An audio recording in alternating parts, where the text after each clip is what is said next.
Tom the Teddy Bear and Lynn, good morning. 1% on Swaku. GG's.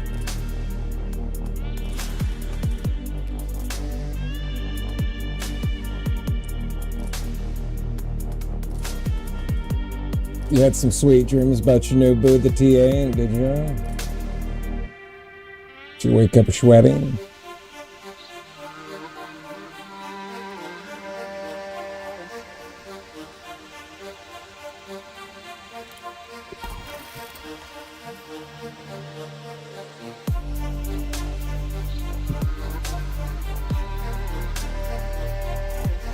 $206.16. Where's that at?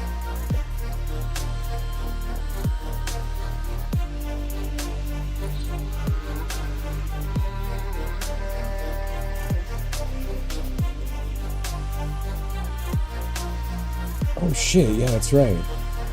Fuck, tick. Oh my god, I'll be right over then. I'll bring my PJs. I'm crashing at your house.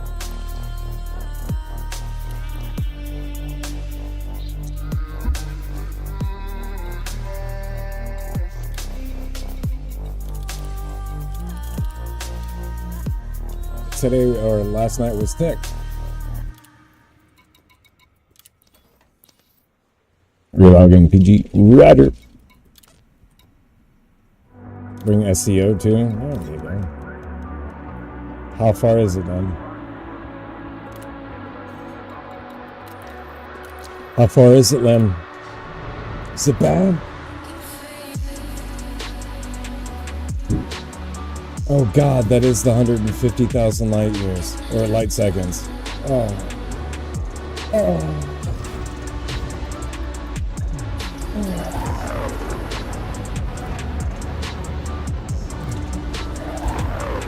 I'll bring the hot dogs, you bring the marshmallows. We're gonna have to camp this one out. Yeah. You got firewood?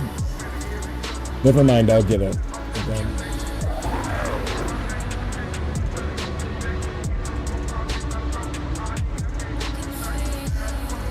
Hey, how you been, Tom? The teddy bear? It's been a while.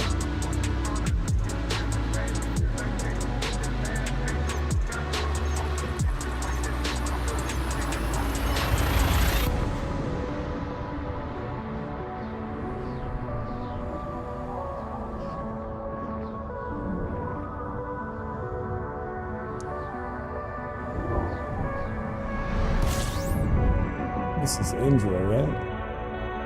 Yeah.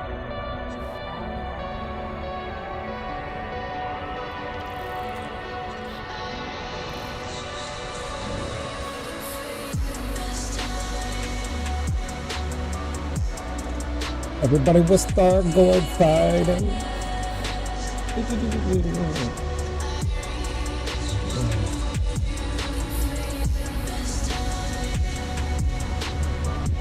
I think of like their shots were missing. My shots were missing every 3 or 4. We got an invasion system. I forgot all about it.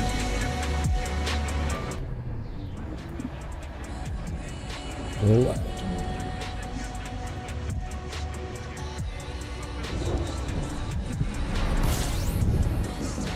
Kung Fu Goiding.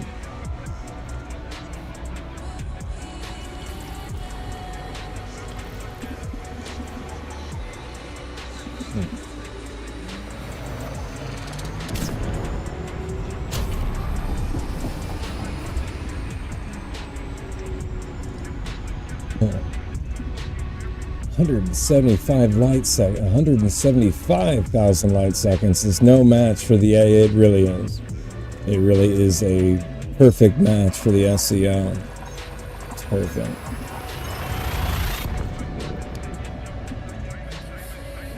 It's crazy amounts. I mean, you can cover half in like, I don't know.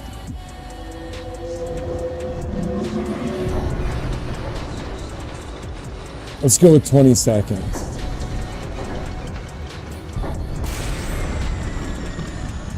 Hi, good morning. No, I don't want any. Here's your flyer back. Good, I don't. Stop trying to sell me shit. Stop it. Don't want it.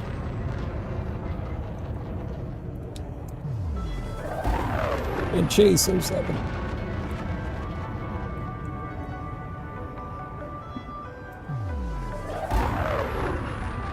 You too, man. You too, and Fang 07.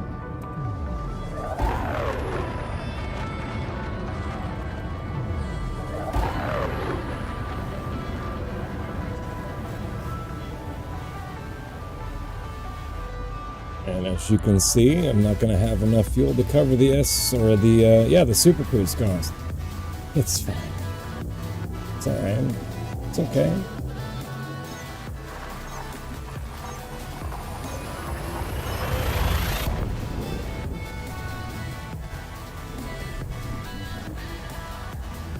And Krakoder 07. Good morning. Slowly heading there. Why slowly? Hurry.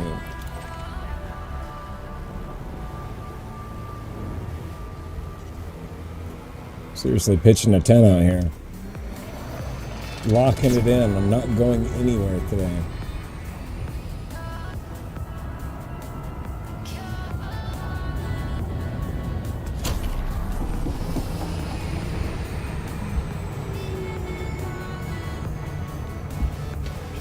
Doesn't matter.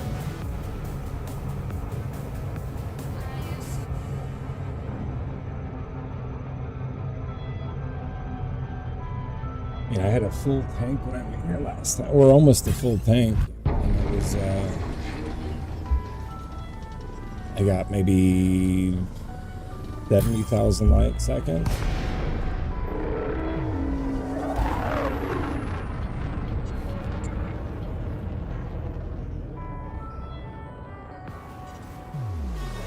Of course, get in here if you want.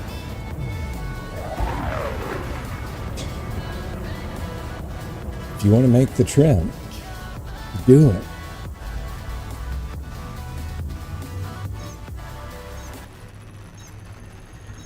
Chapter 15.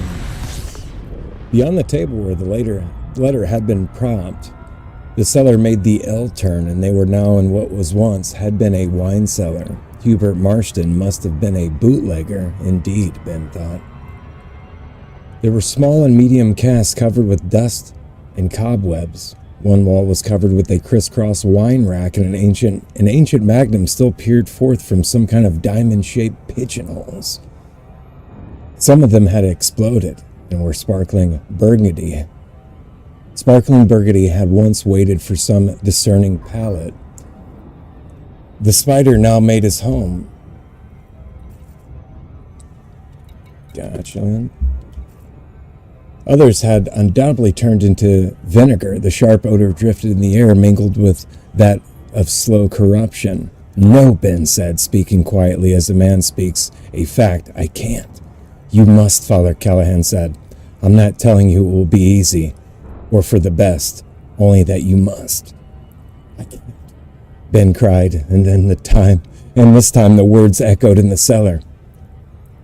In the center, on a raised dais and spotlighted by Jimmy's flashlight, Susan Norton lay still. She was covered from shoulders to feet in a drift of simple white linen, and when they reached her, none of them had been able to speak. Wonder had swallowed words. In life, she had been a cheerfully pretty girl who had missed the turn to beauty somewhere, perhaps by inches, not through any lack in her features, but just possibly because her life had been so calm and unremarkable. But now she had achieved beauty, dark beauty. Death had not put its mark on her. Her face was blush with color, and her lips, innocent of makeup, were a deep and glowing red. Her forehead was pale and flawless, the skin like cream. Her eyes were closed, and the dark lashes lay sootily against her cheeks. One hand was curled at her side, and the other was thrown lightly across her waist. Yet the total impression was not angelic loveliness, but a cold, disconnected beauty. Something in her face, not stated but hinted at, made Jimmy think of the young Sajan girls, some not yet 13, who would kneel before soldiers in the alleys behind the bars, not for the first time or the 100th. Yet with those girls, the corruption hadn't been evil, but only a knowledge of the world that had come too soon. The change in Susan's face was quite different, but he could not have said just now. Now Callahan stepped forward and pressed his fingers against the springiness of her left breast. Here, he said, the heart. No, Ben repeated, don't touch that. I can't. Be her lover, Father Callahan said softly. Better be her husband. You won't hurt her, Ben. You'll free her. The only one hurt will be you.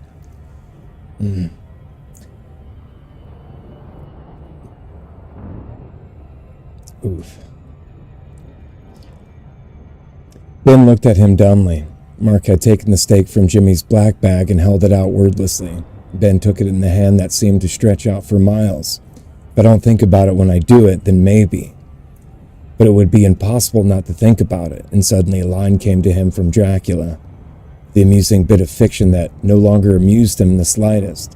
It was Van Helsing's speech to Arthur Holmwood, when Arthur had been faced with the same dreadful task. We must go through bitter waters before we reach the sweet. Could there be sweetness for any of them, ever again? Take it away, he groaned. Don't make me do this. No answer. He felt a cold, sick sweat spring out on his brow, his cheeks, his forearms. The steak that had been a simple baseball bat 4 hours before seemed infused with eerie heaviness, as if invisible yet titanic lines of force had converged on it. He lifted the steak and pressed it against her left breast, just above the last fastened button of her blouse. The point made a dimple in her flesh, and he felt the side of his mouth begin to twitch in an uncontrollable tick. She's not dead, he said. His voice was hoarse and thick. It was his last line of defense. No, Jimmy said implacably. He's undead, Ben. He had shown them. He had wrapped the blood pressure cuff around her still arm and pumped it. The reading had been 0000. He had put his stethoscope on her chest, and each of them had listened to the silence inside her. Something was put into Ben's other hand. Years later, he still did not remember which of them had put it there. The hammer. The craftsman hammer with the rubber perforated grip. The head glimmered in the flashlight's glow. Do it quickly, Callahan said. and go out into the daylight. We'll do the rest. We must go through bitter waters before we reach the sweet. God forgive me, Ben whispered. He raised the hammer and brought it down. The hammer struck the top of the stake squarely, and the gelatinous tremor that vibrated up the length of the ash would haunt him forever in his dreams. Her eyes flew open, wide and blue, as from the very force of the blow. Blood gushed upward from the stake's point of entry in a bright and astonishing flood, splashing his hands, his shirt, his cheeks. In an instant, the cellar was filled with its hot and coppery odor. Susan. Why is it always Susan? Susan's like always the lover. And Susan always gets it.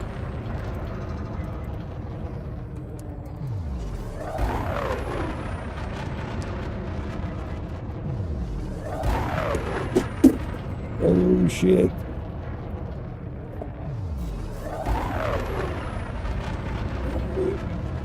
No.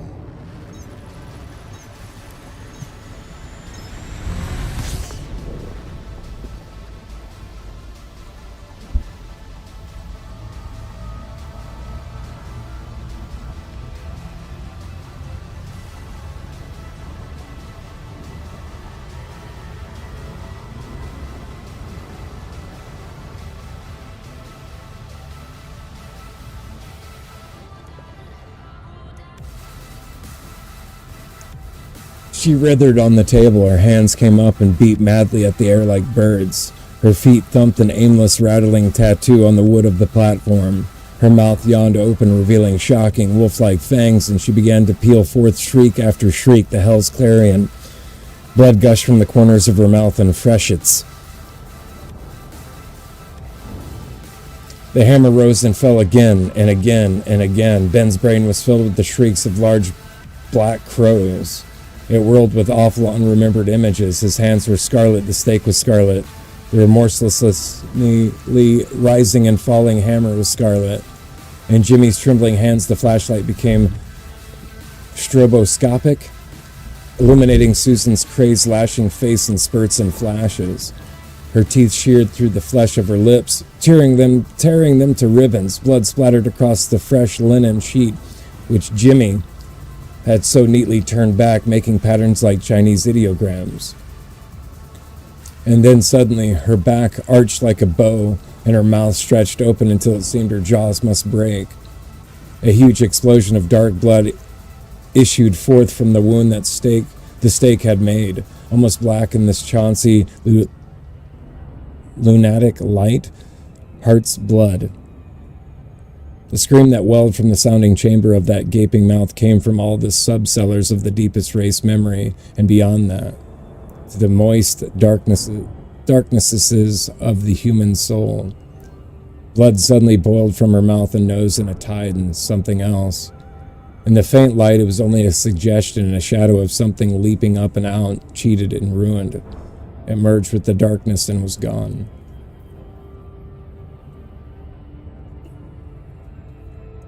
Susan. He had to do it. He had to do it.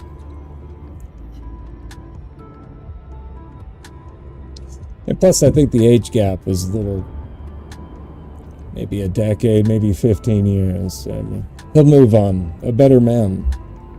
Yeah. Once he gets out of Jerusalem's lot or Salem's lot, he'll be all right. Be all right.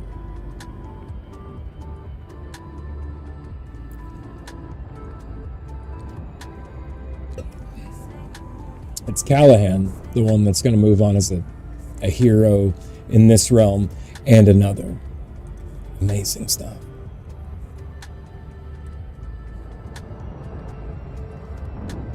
No, I'm not. I'm going to the base where I had missions. Is this the wrong one, though?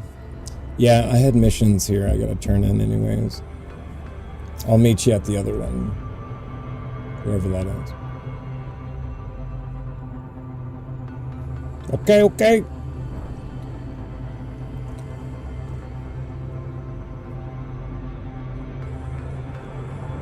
Surprised this one's not attacked.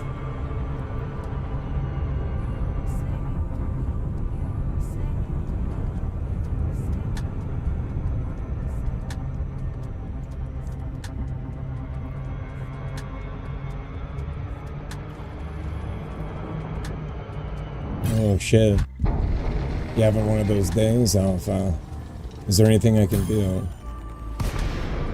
It's horrible, my dude.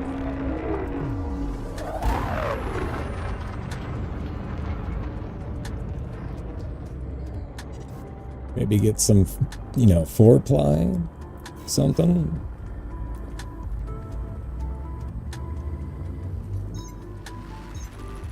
Ooh.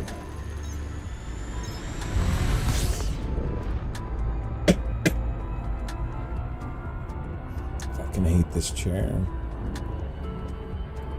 Overpriced piece of garbage. Oh, seriously, it was overpriced.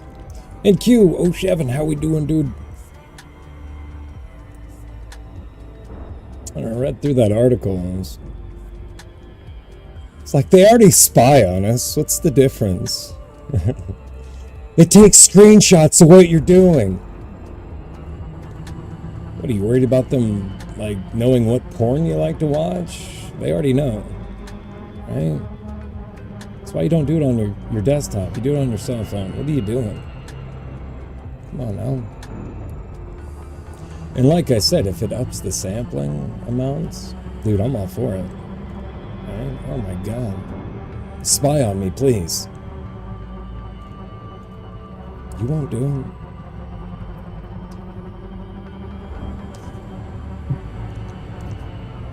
What was the words used? The...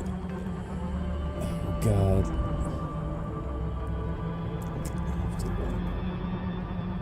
I got a little chuckle out of it.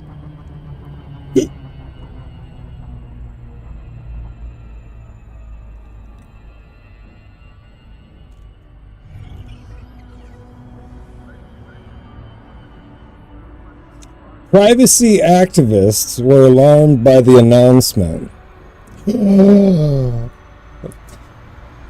Privacy activists.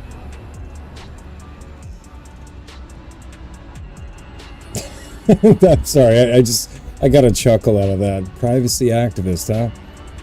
Oh man. Hell no, we won't go on the web. I just see them like looking at their like allow cookies like, how fucking dare you? I'm a privacy activist. Reject all.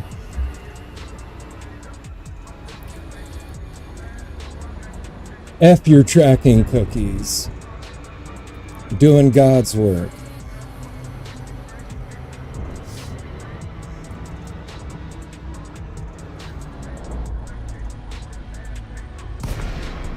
They can have the porn. I just had to move my manifesto to paper hard copy. So.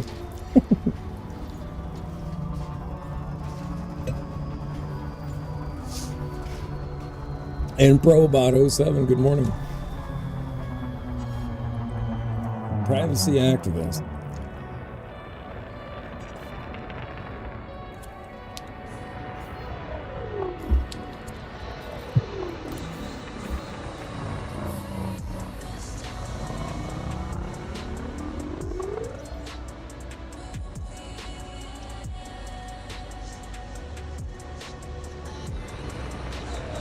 The whole program itself, Microsoft recall. But when you can't remember shit, it's like, thank you, Microsoft. How did you know? Wake up every day forgetting the last. Oh. Actually, that's for my own good. I don't want to remember every day on the computer. Wait, never mind. I'd like to forget I went to those websites.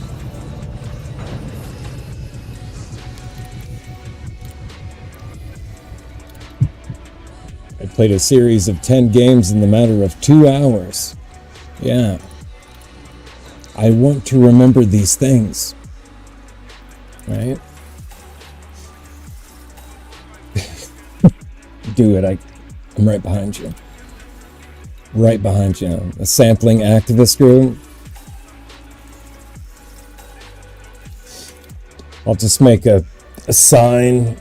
It's like 10 limpets with the sad face and failed underneath.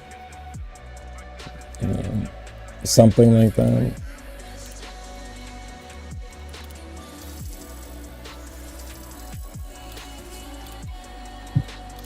We want more samples.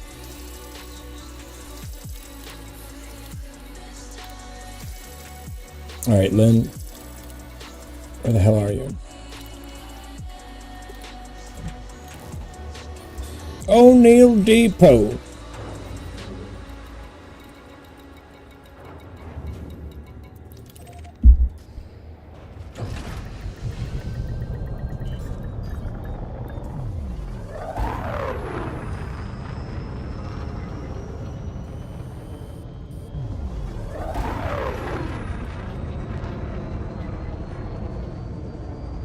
The immediate fear was that Microsoft would have access to users' activity by CEO Satya Nadella comforted worried customers by claiming data is both encrypted and only stored on the device without being transmitted anywhere else. Those assurances didn't hold criticisms of the feature. Another major concern is that if the hacker gained access to a Windows 11 device, they would be able to go straight to recall to get a precise history of all the porn sites.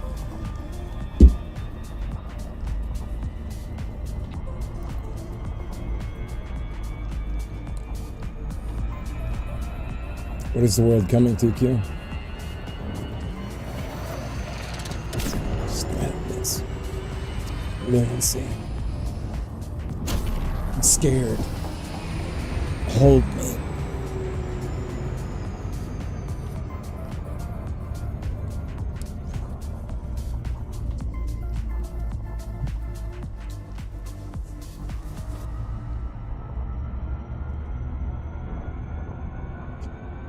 It's another meme that kind of goes along with it too. It's Gen, or like everybody, like, oh my god, the world's gone to shit. Gen X is like, have you guys ever tried bologna and crackers? This is really good.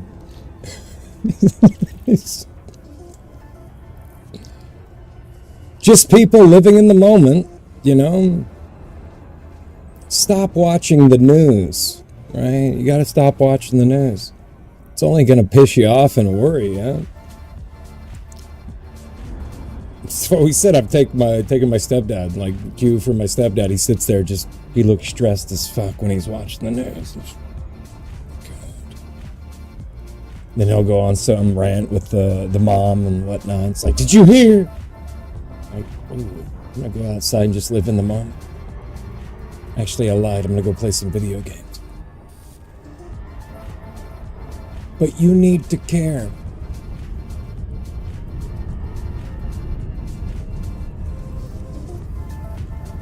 A roast was $31. Did you go on strike? And good morning, John.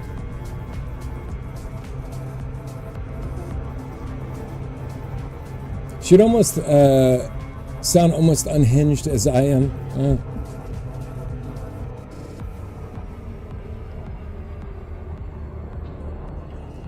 News is best read, not watched. Maybe that's the problem. I called my parents and I'd be like, hey, you should read the news. Stop watching it. Especially Fox. It's all lies. Like, we know that. That's why we watch it. Oh. Okay. Got me there.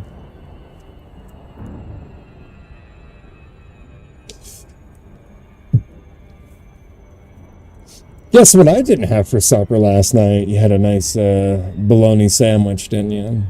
Yes. Nice bologna sandwich with, did you add mayo? Little mustard, little cheese. Did you go all out with the veggies? Little lettuce, little tomato.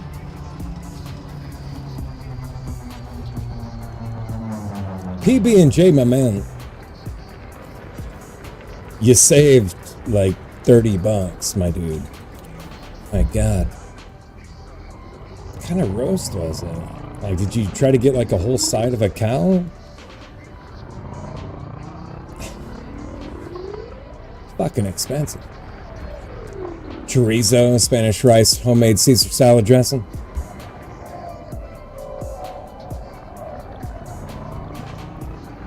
Hey, Lurking Commander 07.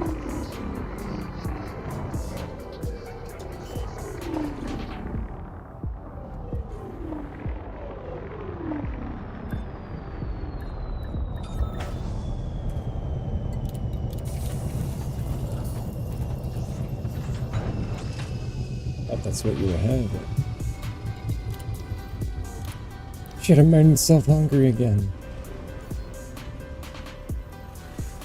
Ooh.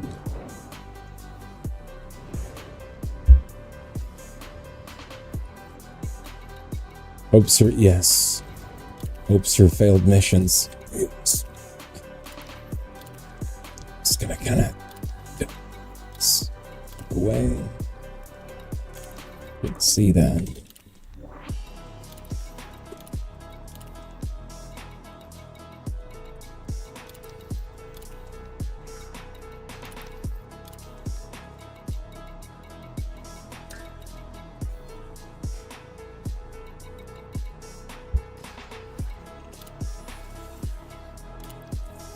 No.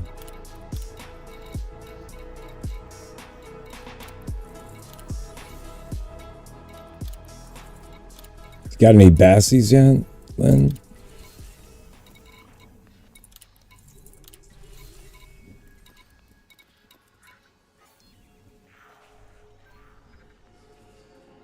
No, I just made the damn chuck roast. It's like, fuck, hell no.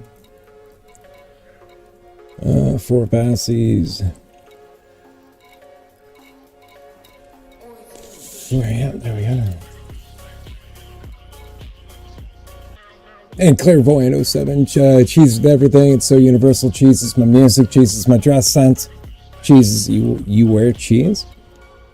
Do you have like a nice cheese suit? I'd like to... Sorry, excuse me. I would like to see this.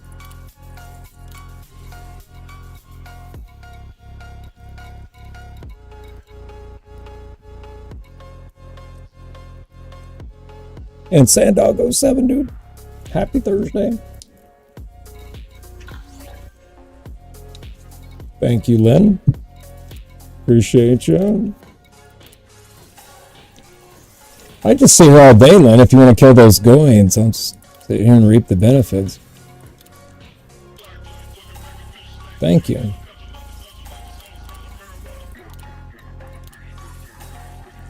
You're not gardening today. It looks like it's raining. Yeah, no gardening today, so you can't use that excuse.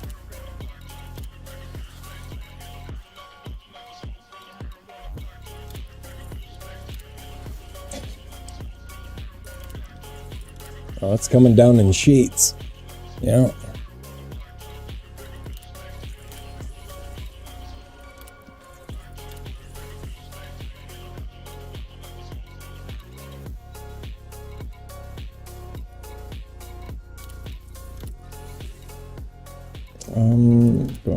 Let's see. Bessie. Scoops.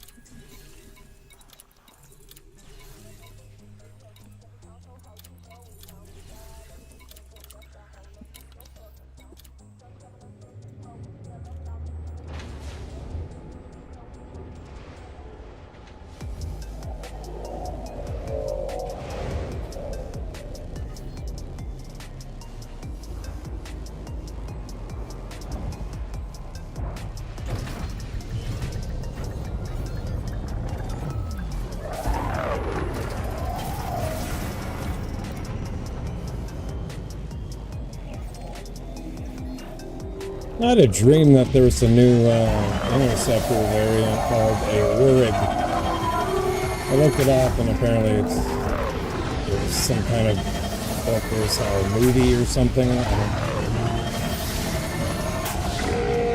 It's not real.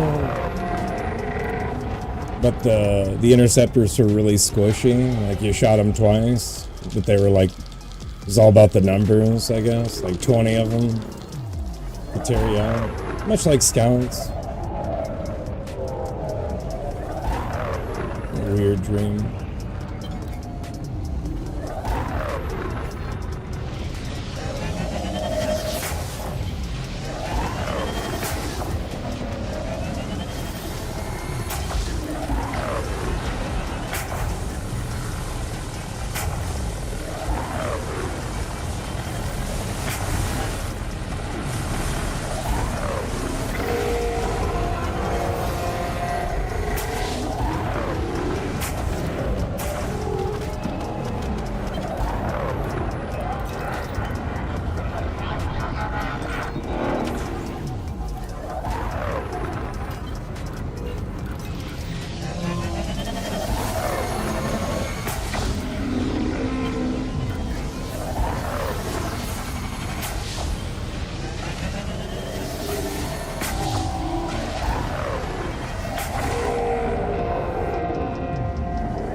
Interceptor in the distance going up.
Beautiful.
real quick.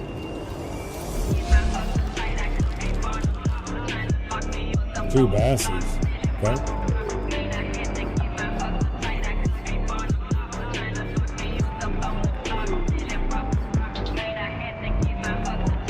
We're getting basses. I'll take like those, or at least one. Okay. Take on those multi-bassy missions.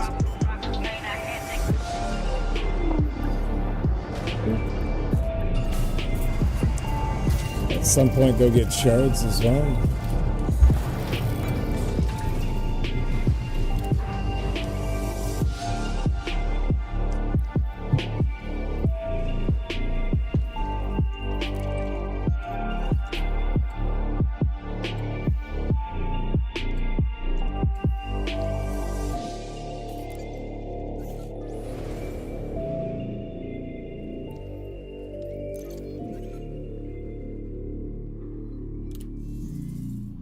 Hey, Jody07, happy Thursday to you. How you doing?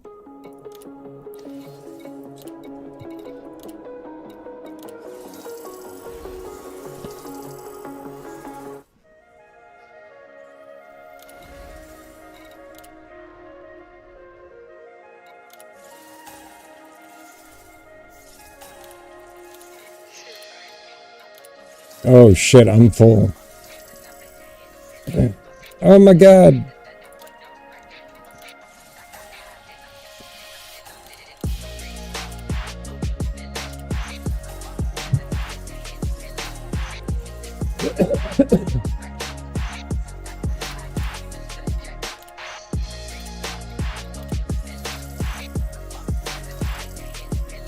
What you up to today, Jody?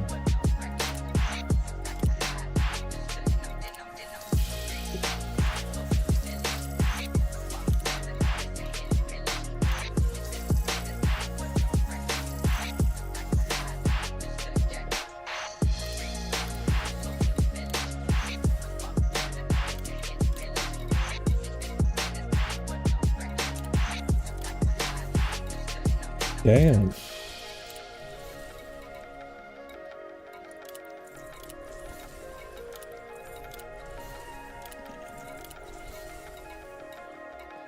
Can you quickly just kill one Cyclops then? Just one. Thank you. Appreciate you.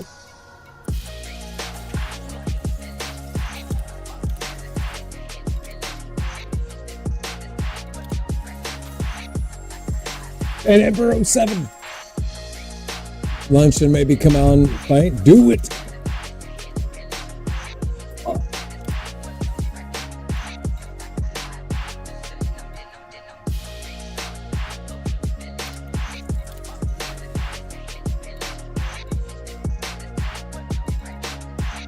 Five basses. Sure.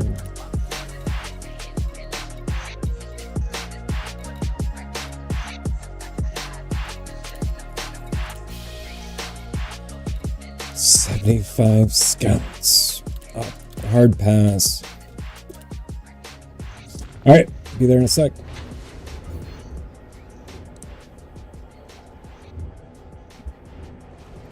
I just need one, Mr. Kaplan. Thank you.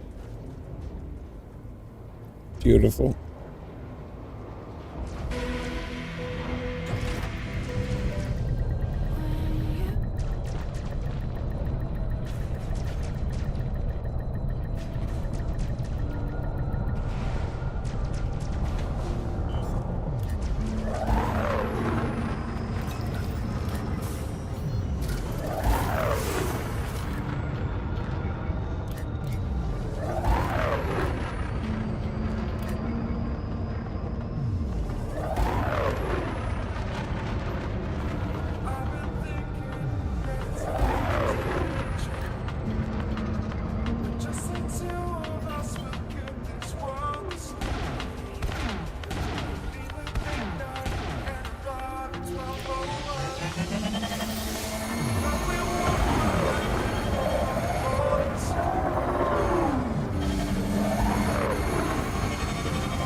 I just shot Lynn in the ass.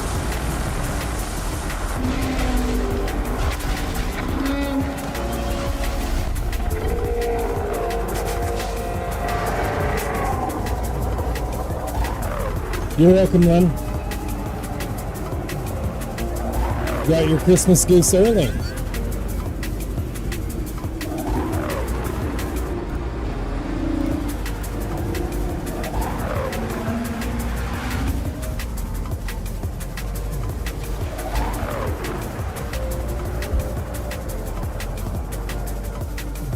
Gave it my best.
Jeez. Jesus.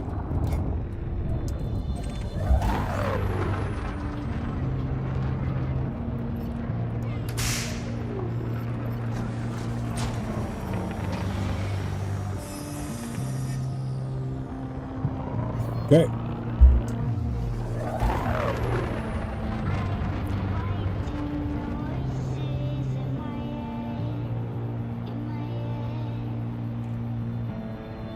11 those plasma chargers, Jody. Oh yeah.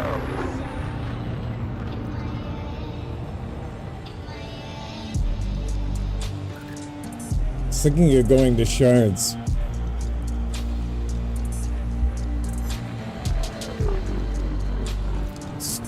The only thing that's holding me back right now is 175,000 light seconds.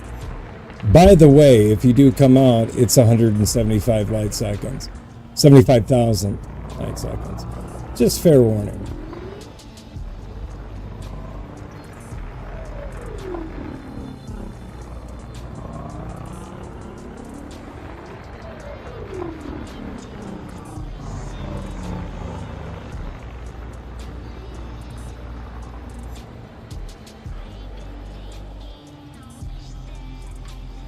Okay, on reset, I'm gonna go get shards then, so you know.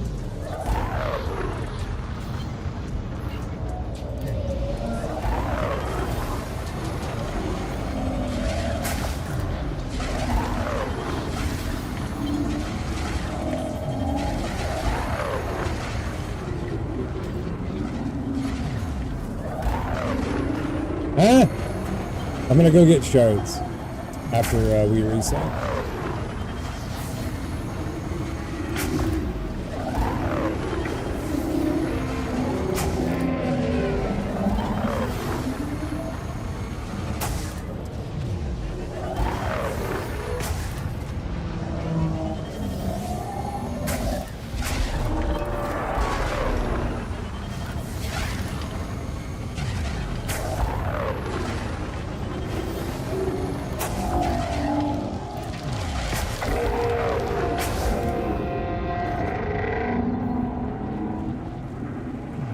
No, oh no. I'm good on that noise. Unless you're working on badges or something.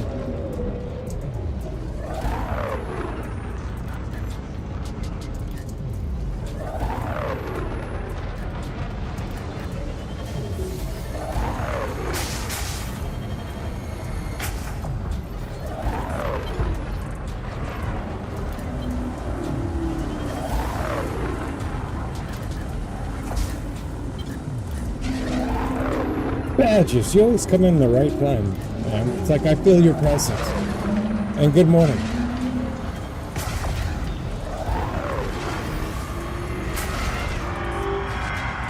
Rude.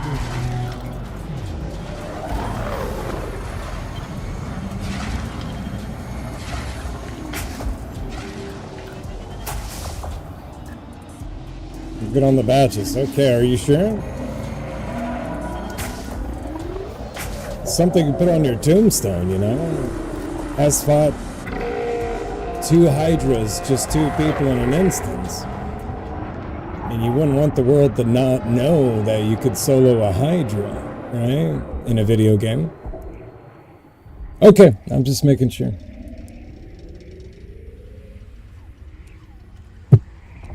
Okay. Just looking out. You don't care, Lynn. I mean, there's people doing more miraculous things than achieving goals in video games, but you don't care about Hydras? Lynn.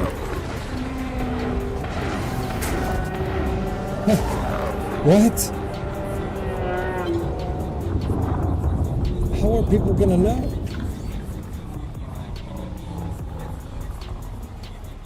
Stop.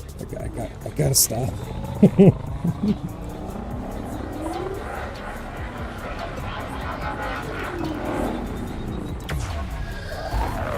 That's what I'm talking about. A shit ton of money, that's what we care about. Fuck yeah. But yeah, if we get a decent sized group, it's all about Hydras. All shards. Man brings the Python Mark II in. Talk about a good day.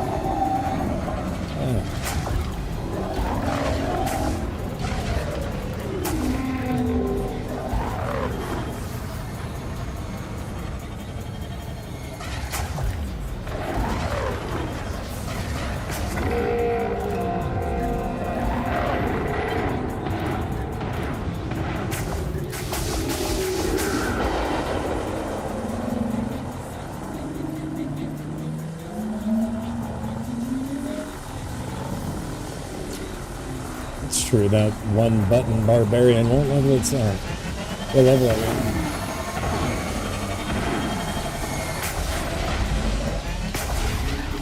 Jumped in there the other night, man. There was like one, I forgot what his name was, but he was worse than the butcher. He came in and like 2-shot me. Like, what the hell is that? And I went back to try again, 2-shot me again. Like, what the fuck? It's like one guy.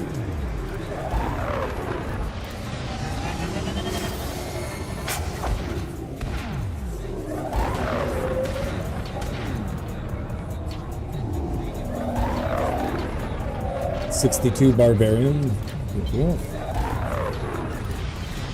Is he still wearing his goth makeup? That's what really counts.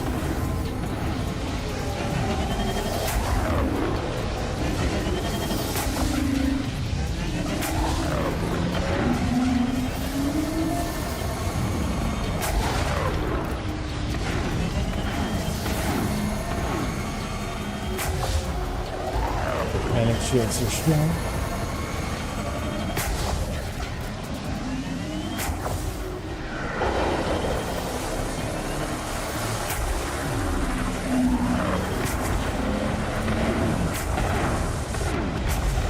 Jeez.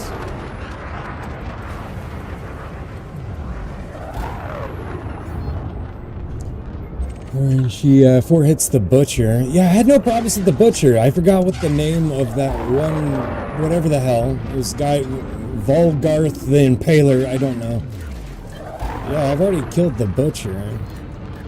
I'm like, oh my god, I could take the butcher solo, and then that person came along, or whatever the hell it was. Like, okay, what the fuck?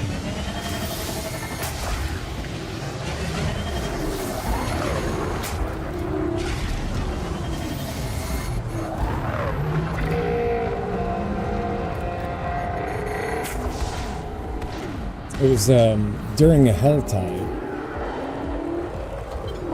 Like an orange, like, skull symbol or something.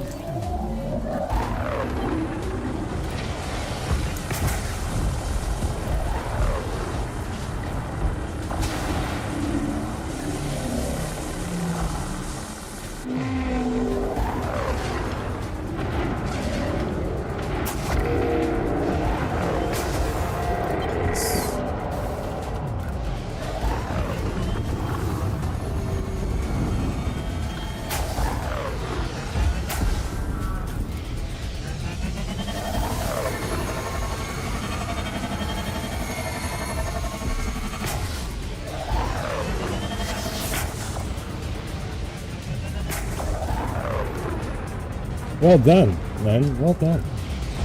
Murderer. Achievement unlocked.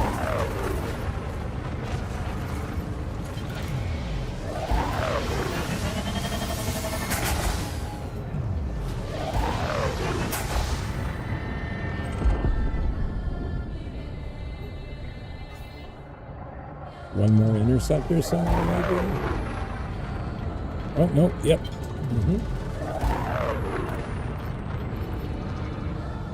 The Hell Maiden at the obelisk side, or one of the dudes who spawns after you kill a load of stuff. Yep, that would be the one. Ran through all confidence, like, I got this. Nope. I sure don't.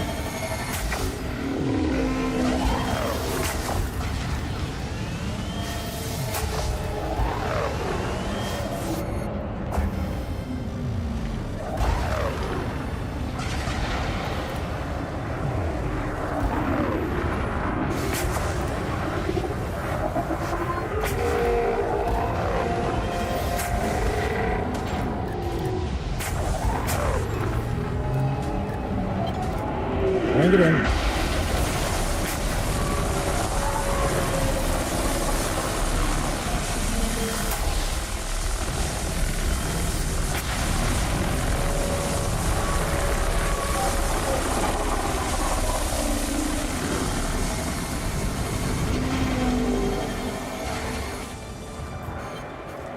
Resistance is coming up around.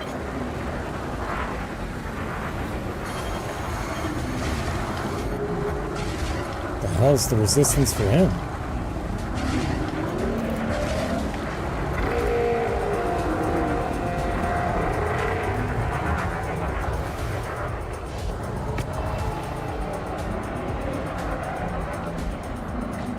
Fire? Really? Okay. Set up any resistances. Hate resistance. Which one do I go for? I'm not sure what I'm going to be fighting, so I...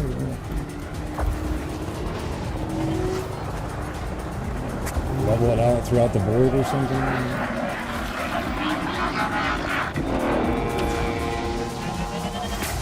Today we're just gonna fight ice demons.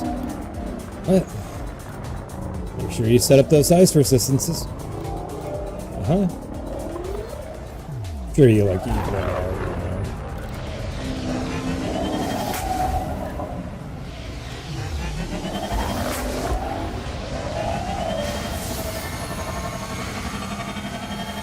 Yeah, alright, you kill a bunch of shit and it's like, oh, poison, great. Oh, I'm dead.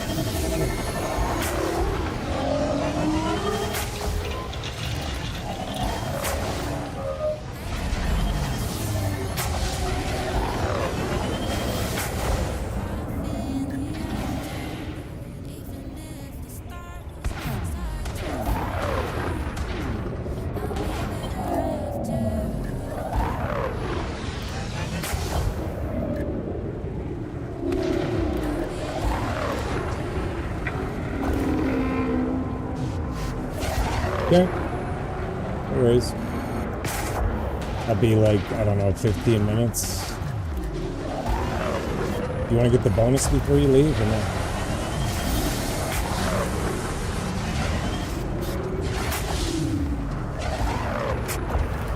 Connection.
There you go.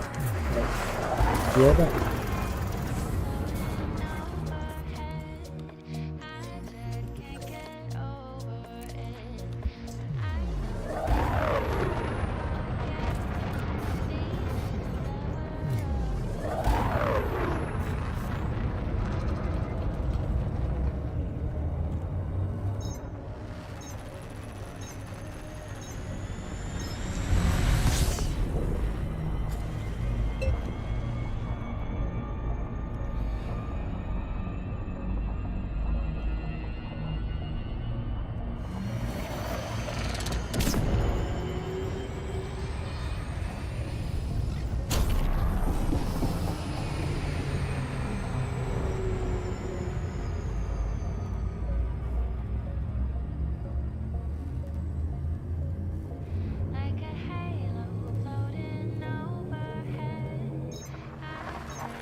Merged with the darkness and was gone. She settled back, her mouth relaxing, closing, the mangled lips parted in a last cercerating pulse of air.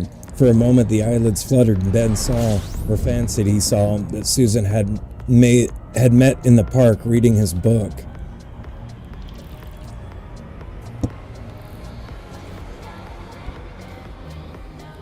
It's sad. It was done. He backed away, dropping the hammer, holding his hands out before him. A terrified conductor whose symphony has run riot. Poor Ben!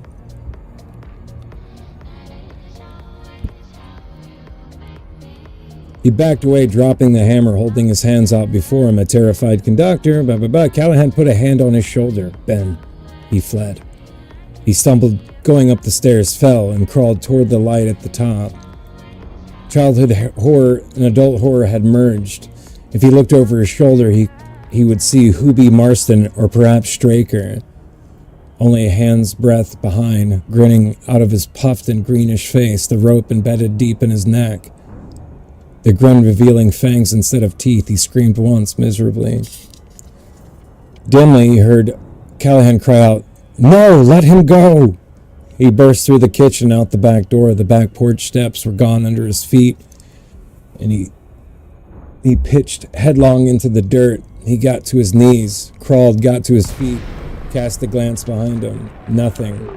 The house loomed without purpose. The last of its evil stole away. It was just the house again. Ben Mears stood in the great silence of the weed-choked backyard, his head thrown back, breathing in great white snuffles of air.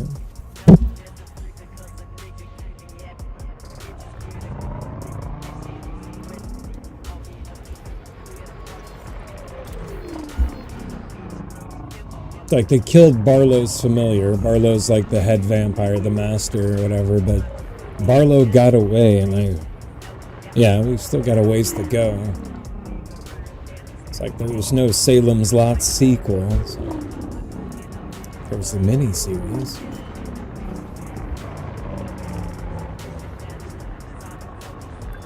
Pretty sure they killed Barlow.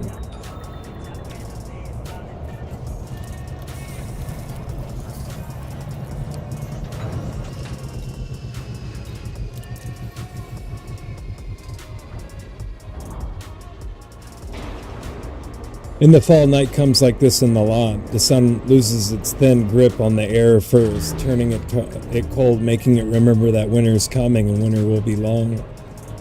Thin clouds form, the shadows lengthen out. They have no breath as the summer shadows have. There are no leaves on the trees or fat clouds in the sky to make them thick. They are gaunt, mean shadows that bite the ground like teeth.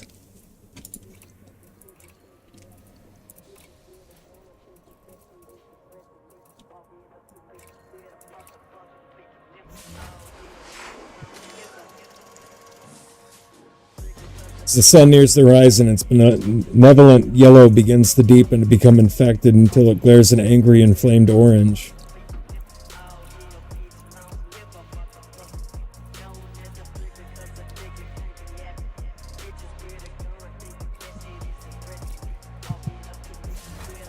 It throws a variegated glow over the horizon, a cloud-congested call that is alternately red, orange, vermilion, purple. Sometimes the clouds break apart in great slow rafts, letting through beams of innocent yellow sunlight that are bitterly nostalgic from the summer that has gone by.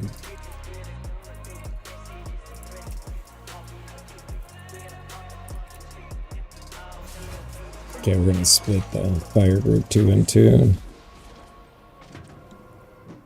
Can't be making those long shots.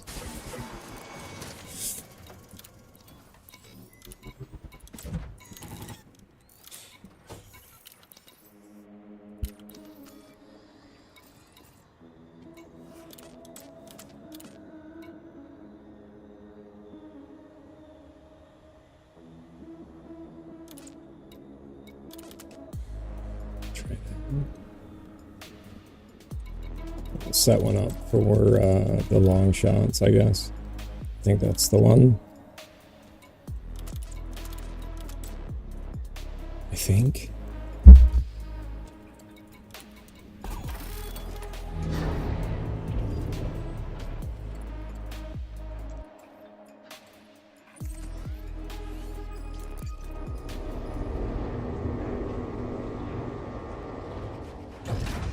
This is 6 o'clock, the supper hour.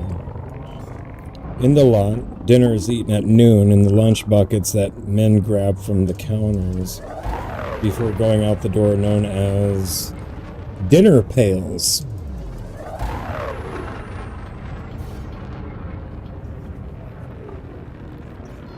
Mabel Warts, the unhealthy fat of the old age hanging dully on her bones, is sitting down to a broiled breast of chicken and a cup of Lipton tea. The phone by her elbow. In Eva's, the men are getting together whatever they have to get together. TV dinners, canned corned beef, and canned beans, which are woefully unlike the beans their mothers used to bake. All Saturday morning and afternoon years ago. Spaghetti dinners or reheated hamburgers picked up at the Falmouth McDonald's on the way home from work.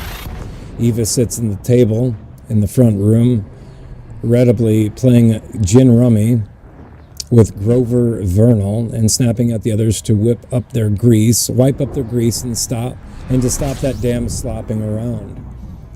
They can't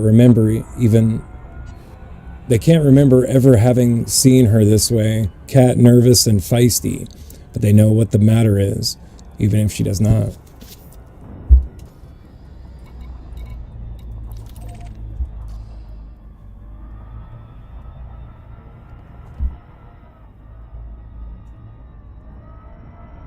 So far I can get.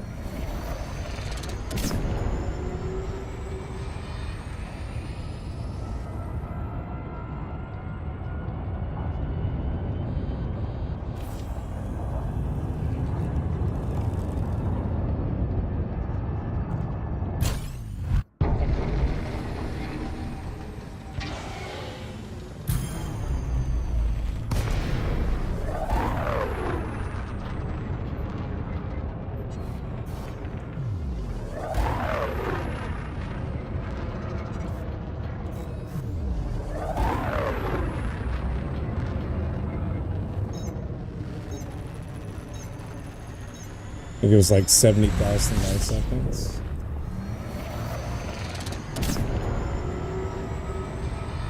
Bounce.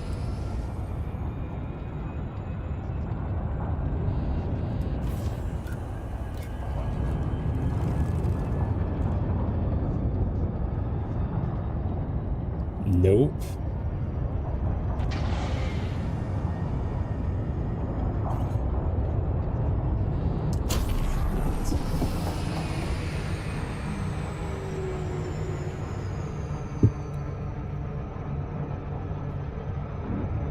Mr. and Mrs. Petrie eat sandwiches in their kitchen, trying to puzzle out the call they have just received, a call from the local Catholic priest, Father Callahan. Your son is with me. He's fine. I will have him home shortly. Goodbye. They have debated calling the local lawman, Parkins Gillespie, and have decided to wait a bit longer. They have sensed some sort of change in their son, who has always been what his mother likes to call a deep one. Yet the specters of Ralphie and Danny Glick hang over them, unacknowledged. Milt Crossan is having bread and milk in the back of his store. He has had damned little appetite since his wife died back in '68. Delbert Markey, proprietor of Dell's, is working his way methodically through the 5 hamburgers which he has fried himself. He has fried himself on the grill. He eats them with mustard and heaps of raw onions, and will complain most of the night to anyone who will listen that his goddamn acid indigestion is killing him. Father Callahan's housekeeper, Rhoda Curlis, eats nothing. She's worried about the father, who is out someplace ramming the roads. Harriet Durham and her family are eating pork chops. Carl Smith, a widower since 1957, has 1 boiled potato and a bottle of Moxie. The Derek Bowdens are having an Armour Star ham and Brussels sprouts. Yick, says Richie Bowden, the disposed bully. Brussels sprouts, she'll eat 'em or I'll clout your ass backwards, Derek says. He hates them himself. Reggie and Bonnie Sawyer are having a rib roast of beef, frozen corn, French fried potatoes, and for dessert a chocolate bread pudding with hard sauce. These are all Reggie's favorites. Bonnie, her bruises just beginning to fade, serves silently with downcast eyes. Reggie eats with steady, serious attention, killing 3 cans of Bud with the meal. Bonnie eats standing up. She is too sore to sit down. She hasn't much appetite, but she eats anyway, so Reggie won't notice and say something. After he beat her up on that night, he flushed all her pills down the toilet and raped her, and has raped her every night since then.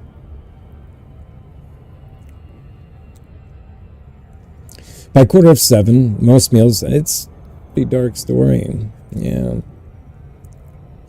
The backstory on that, Bonnie was cheating on her husband with a young telephone utility operator or whatever, and like he caught them in the act, and he forced the guy to put his double barrel in his mouth, and he went to go, like, he pulled the trigger, but it was empty. And the kid like shit himself and ran out the house, and he told him never to come back. He didn't want to ever see him in the town again. And at that point, you're kind of like, go Reggie, but he should have just left after that, like. Anyway, by 7:15, most meals have been eaten, most after-dinner cigarettes and cigars and pipes smoked, most tables cleared. Dishes are being washed, rinsed, and stacked in drainers. Young children are being packed into Dr. Denton's and sent into the other room to watch game shows on TV until bedtime. Roy McDougal has burned the shit out of a fry pan full of veal steaks, curses and throws them, fry pan and all, into the swill. He puts on his denim jacket and sets out for the Dells, leaving his goddamn good-for-nothing pig of a wife to sleep in the bedroom. Kid's dead, wife's slacking off, supper's burnt to hell. Time to get drunk. And maybe time to haul steaks and roll out of this 2-bit town. Yeah, I'd say. In a small upstairs flat at Taggart Street, which runs a short distance from Joytner Avenue to a dead end behind the municipal building, Joe Crane is given a left-handed gift from the gods. He has finished a small bowl of shredded wheat and is sitting down to watch the TV when he feels a large and sudden pain paralyze the left side of his chest and his left arm. He thinks, "What's this? Ticker?" As it happens, this is exactly right. He gets up and makes it halfway to the telephone before the pain suddenly swells and drops him in his tracks like a steer hit with a hammer. His small color TV babbles on and will be 24 hours before anyone finds him. His death, which occurs at 6:51 p.m., is the only natural death to occur in Jerusalem's lot on October 6th. By 7 o'clock, the panoply of colors on the horizon has shrunk to a bitter orange line on the western horizon, as if furnace fires have been banked beyond the edge of the world. In the east, the stars are already out. They gleam steadily like fierce diamonds. There's no mercy in them at this time of the year, no comfort for lovers. They gleam in beautiful indifference. For the small children, bedtime has come. Time for the babies to be packed into their beds and cribs by parents who smile at their cries to be let up a little longer, to leave the light on. They indulgently open closet doors to show there is nothing in there. And all around them, the bestiality of the night rises and its tenebrous wings. The vampire's time has come.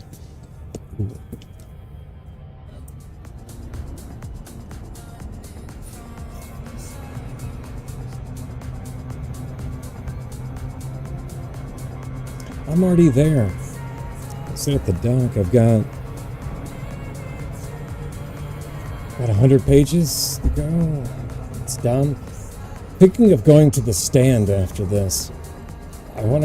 It's either finish Wolves of Calla or go to reread the stand. I don't know which. But it's the whole build up at the end. Shit's about to go down. 160,000 K? Okay. I'll park.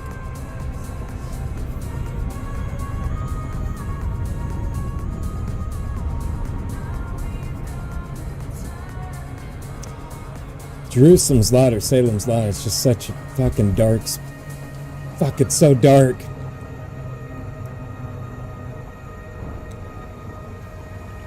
Seriously wonder how Callahan jumped dimensions or whatever. I would leave Salem's Lot too after this whole bit. But how did he do it? Maybe they'll explain it in Wolves of Calla. But I just met Father Callahan in Wolves of Calla, and he doesn't really give a backstory. Not yet, anyways. I'm sure at some point. He found a portal. He used the blood of the vampires to open a portal to Midworld.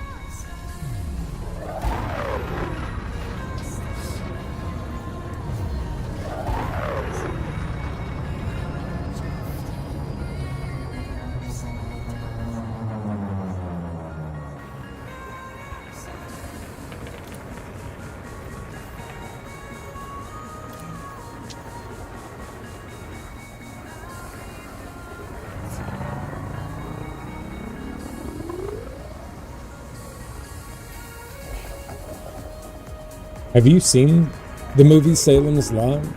Yeah. The old one? I think they remade it into a mini series with Rob Schneider. Not Rob Schneider, Rob Lowe. Yeah, the old one. You should check out the new one. There was something about the old one. Okay, I don't know if you remember the scene with Danny Glick at the window. What's his name?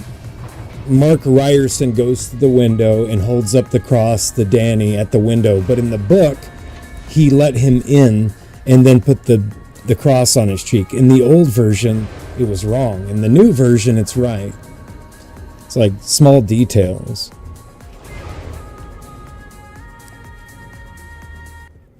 All right, Matt was dozing lightly when Jimmy and Ben came in, and he snapped awake almost immediately, his hand tightening on the cross he held on his right hand.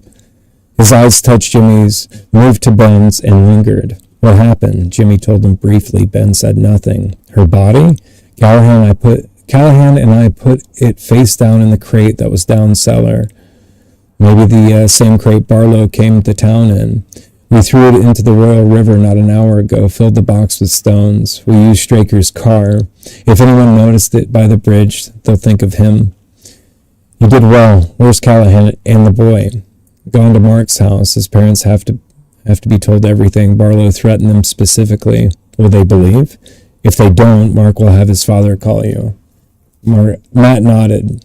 He looked very tired. And Ben, he said, come here, sit on my bed. Ben came obediently, his face blank and dazed. He sat down and folded his hands neatly on his lap. His eyes were burned cigarette holes. There's no comfort for you, Matt said. He took one of Ben's hands in his own. Ben led him on, protesting. It doesn't matter. Time will comfort you. She is at rest. He plays us for fools, Ben said hollowly. He mocked us, each in turn. Jimmy, give him the letter. Jimmy gave Matt the envelope. He stripped the heavy sheet of stationery from the envelope and read it carefully, holding the paper only inches from his nose. His lips moved slightly. He put it down and said, yes, it is him. His ego is larger than I had ever imagined. It makes me want to shiver. He left her for a joke, Ben said hollowly. He was gone long before. Fighting him is like fighting the wind. He must seem like bugs to him. We must seem like bugs to him, little bugs scurrying around for his amusement. Jimmy opened his mouth to speak, but Matt shook his head slightly. This is far from the truth, he said. If he could have taken Susan with him, he would have. He wouldn't give up his undead just for jokes when there are so few of them. Step back a minute, Ben, and consider what you've done to him. Killed his familiar, Straker. By his own admission, even forced him to participate in the murder by reason of his insatiable appetite. How it must have terrified him to wake from his dreamless sleep and find that a young boy unarmed had slain such a fearsome creature. He sat up in the bed with some difficulty. Ben had turned his head and was looking at him with the first interest he has shown since the others had come out of the house to find him in the backyard. Maybe that's not the greatest victory, Matt mused. You've driven him from his house, his chosen home. Jimmy said that Father Callahan sterilized the cellar with holy water and has sealed all the doors with the host. If he joins there again, he'll die, and he knows it. But he got away, Ben said. What does it matter? He got away, Matt echoed softly. And where did he sleep today? In the trunk of his car? In the cellar of one of his victims? Perhaps in the basement of the old Methodist church? In the marshes which burned down in the fire of 51? Wherever it was, do you think he liked it or felt safe there? Ben didn't answer. Tomorrow you'll begin the hunt, Matt said, and his hands tightened over Ben's, not just for Barlow, but for all the little fish. There will be a great many little fish after tonight. Their hunger is never satisfied. They'll eat until they're gluted. The nights are his, but in the daytime you will hound him until he takes fright and flees, or until you drag him, staked and screaming, into the sunlight. Ben's head came up at this speech. His face had taken an animation that was close to ghastly. Now a small smile touched his mouth. Yes, that's good, he whispered. Only tonight instead of tomorrow, right now. Matt's hand shot out and clutched Ben's shoulder with surprising sinewy strength. Not tonight. Tonight we're going to spend together. You and I and Jimmy and Father Callahan and Mark's parents. He knows now. He's afraid. Only a madman or a saint would dare to approach Barlow when he was awake in his mother night. And none of us are either. He closed his eyes and said softly, I'm beginning to know him, I think. I lie in the hospital bed and play Mycroft Holmes, trying to outguess him by putting myself in his place. He has lived for centuries and he is brilliant, but he's also egocentric, as his letter shows. Why not? His ego has grown the way a pearl does, layer by layer, until it is huge and poisonous. He's filled with pride. It must be vaunting indeed. And his thirst for revenge must be overmastering, a thing to be trembled at, but perhaps also a thing to be used. He opened his eyes and looked solemnly at them both. He raised the cross before him. This will not stop him, but it may stop someone he can use, the way he used Floyd Tibbets. I think he may try to eliminate some of us tonight, some of us, all of us. He looked at Jimmy. I think bad judgment was used in sending Mark and Father Callahan to the house of Mark's parents. They could have been called from here and summoned, knowing nothing. Now we are split, and I am especially worried for the boy. Jimmy, you had better call them. Call them now. All right. He got up. Matt looked at Ben. And you will stay with us? Fight with us? Yes, Ben said hoarsely. Yes. Jimmy left the room, went down to the hall to the nurse's station, and found Petrie's number in the book. He dialed it rapidly and listened with sick horror as the sirening sound of a line out of service came through the earpiece instead of a ringing tone. He's got them, he said. The head nurse glanced up at the sound of his voice and was frightened by the look on his face. 18. And picks up. Yeah. Here, hold on. Test. I don't know why it keeps... It's the music and ducking. Test. Turn the gain up.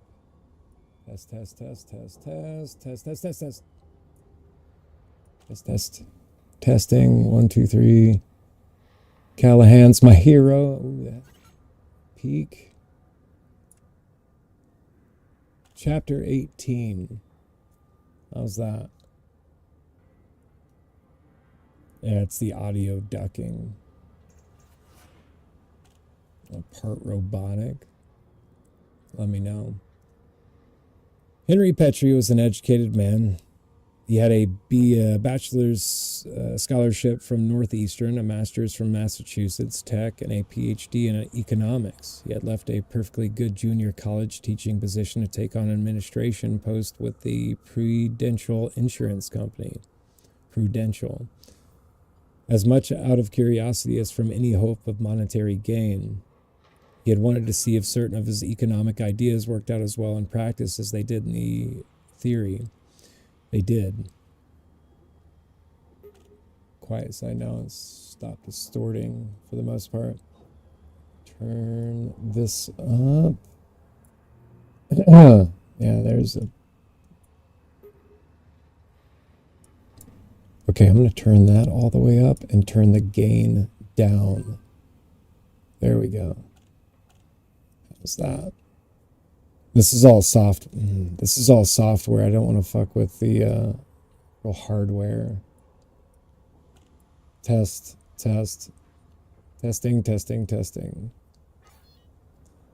I can hate sound. Lean closer to mic to read. Test.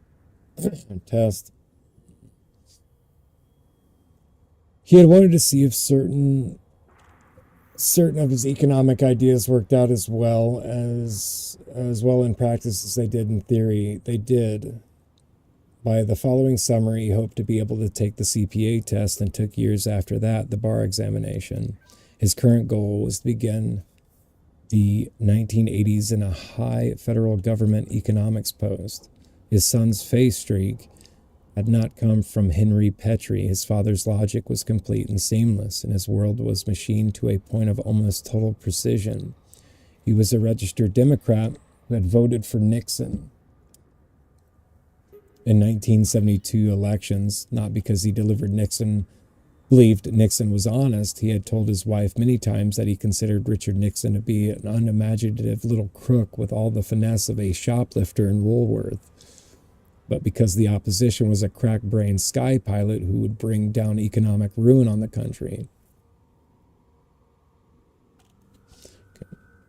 He had viewed the counterculture of the late 60s with calm tolerance born of the belief that it would collapse harmlessly because it had no monetary base upon which to stand. His love for his wife and son was not beautiful. No one ever write a poem to a passion of a man who ballied his socks before his wife. But it was sturdy and unswerving. He was a straight arrow, confident in himself and the natural laws of physics, mathematics, economics, and to a slightly lesser degree, sociology. He listened to the story told by his son in the village abb, sipping a cup of coffee and prompting them with lucid questions at points where the thread of narration became tangled or unclear. His calmness increased, it seemed, in direct ratio to the story's grotesque queries and to his wife's, June's, growing agitation. When they had finished, it was almost 5 minutes of 7. Henry Petrie spoke his verdict in 4 calm, considered syllables. Impossible. Mark sighed and looked at Callahan and said, "I told you." He had told him as they drove over from the rectory in Callahan's old car. "Henry, don't you think we wait?" That and his hand held up almost casually stilled her at once. He sat down and put her arm around Mark, pulling him slightly away from Callahan's side. The boy submitted. Henry Petrie looked at Father Callahan pleasantly. "Let's see if we can't work this delusion or whatever it is out like 2 reasonable men." "That may be impossible," Callahan said with equal pleasantness. "But we'll certainly try. We are here, Mr. Petrie, specifically because Barlow has threatened you and your wife." "Did you actually pound a stake through the girl's body this afternoon?" "I did not. Mr. Mears did." "Is the corpse still there?" "They threw it in the river." "If that much is true," Petrie said, "you have involved my son in a crime. Are you aware of that?" "I am. It was necessary, Mr. Petrie. If you'll simply call Matt Burke's hospital room." "Oh, I'm sure your witness will back you up," Petrie said, still smiling that faint, maddening smile. "That's one of the fascinating things about this lunacy. May I see the letter this Barlow left you?" Callahan cursed mentally. "Dr. Cody has it." He added as an afterthought, "Really ought to ride over to the Cumberland Hospital." "If you talk to," Petrie was shaking his head. "Let's talk a little more first. I'm sure your witnesses are reliable, as I have indicated. Dr. Cody is our family physician, and we all like him very much. I've also been given to understand that Matthew Burke is above reproach, as a teacher at least." "But in spite of that," Callahan asked, "Father Callahan, let me put it to you. If a dozen reliable witnesses told you that a giant ladybug had lumbered through the town park at high noon singing Sweet Adeline and waving a Confederate flag, would you believe it?" "Depends. Was it real?" If I was sure the witnesses were reliable, if I was sure they weren't joking, I would be far down the road to believe yes.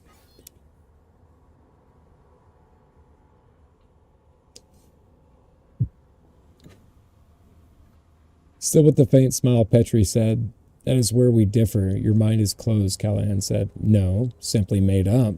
It amounts to the same thing. Tell me, in the company you work for, do they approve of executives making decisions on basis of internal beliefs rather than external facts? That's not logic, Petrie. That's cant." Petrie stopped smiling and stood up. "Your story is disturbing. I'll grant you that. You involved my son in something deranged, possibly dangerous. You'll all be lucky if you don't stand in court for it. I'm going to call your people and talk to them. Then I will think we had all better go to Mr. Burke's hospital room." "Gotcha. Room and discuss the matter further." "How good of you to bend a principle," Callahan said dryly. Petrie went into the living room and picked up the telephone. There was no answering open hum. The line was bare and silent, frowning silent. He jiggled the cutoff buttons. No response. He set the phone in its cradle and went back to the kitchen. "The phone seems to be out of order," he said. He saw the instant look of fearful understand that passed between Callahan and his son and was irritated by it. "I can assure you he has a little more sharply than he had intended. That Jerusalem's Lot telephone services need no vampires to disrupt it." The lights went out.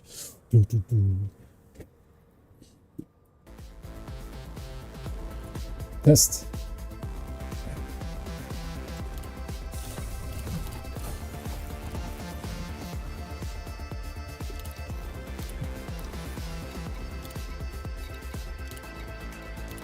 shit. I forgot about that. I should have went to the fucking mat trader before I came back. Damn it!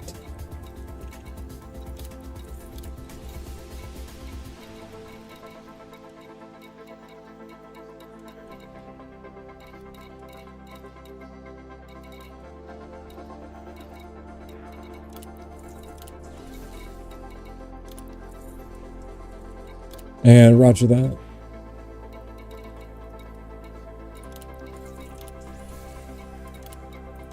Those deuce emissions.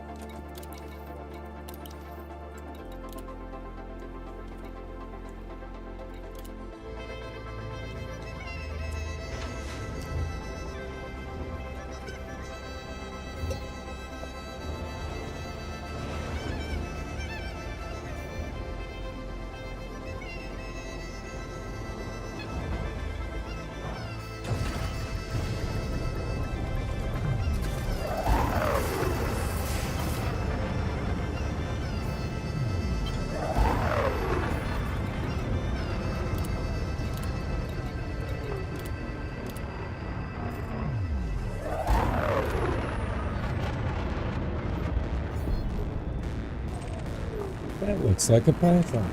Oh my god, it is.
Sign up, dude.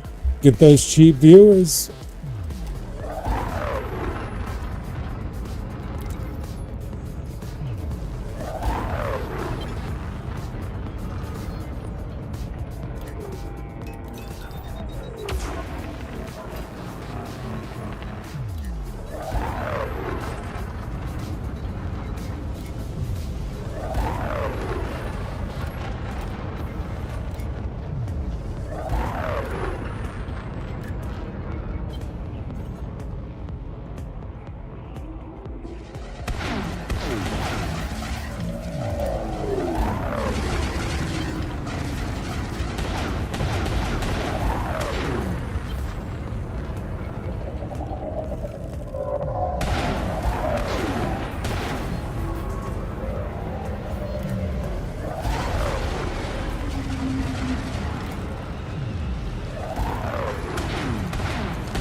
what's up, General? Oh shit, dude.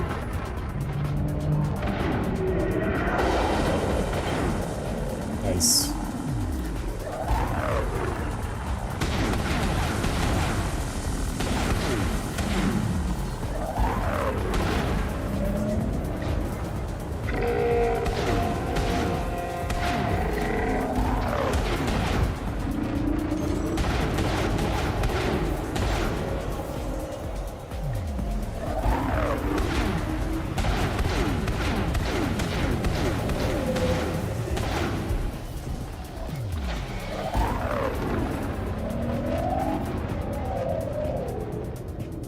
Appreciate the lurk, dude.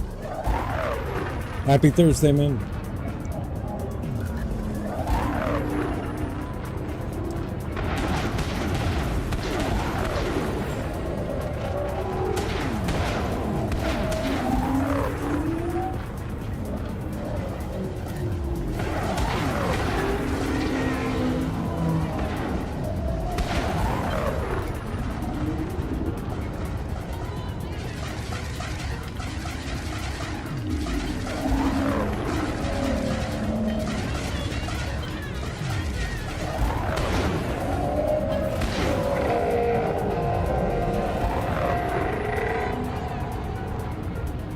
SP Tarkov and Red River Day.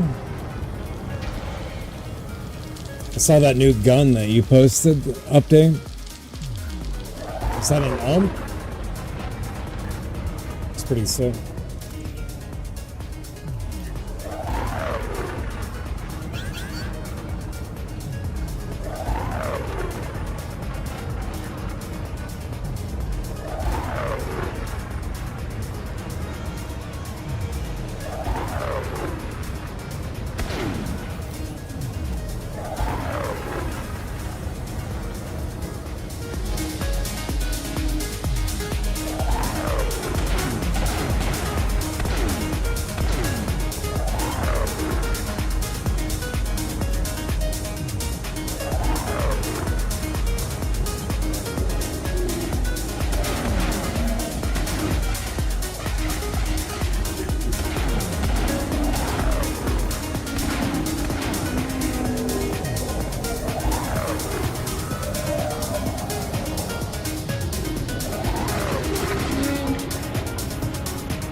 Smooth operators.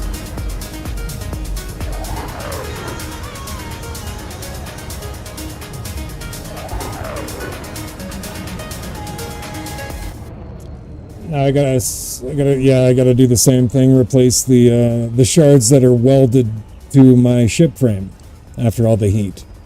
Yes. Pry them son of bitches off. Whew.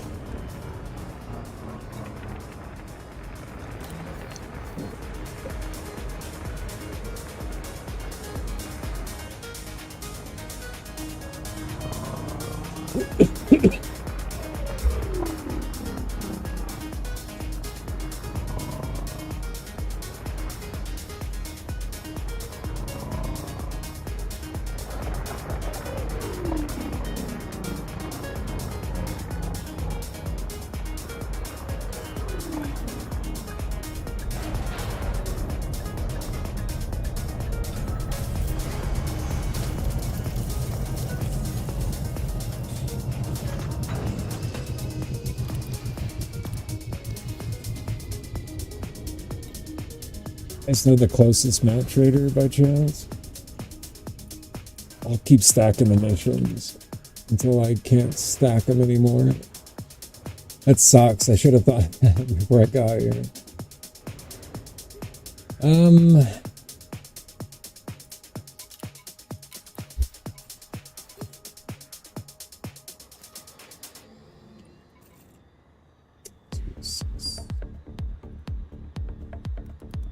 Six 616.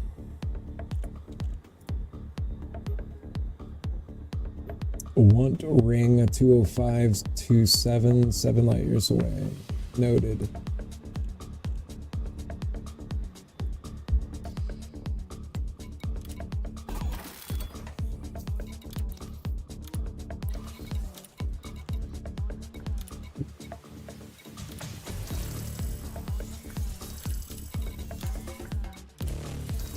Could have went with reputation.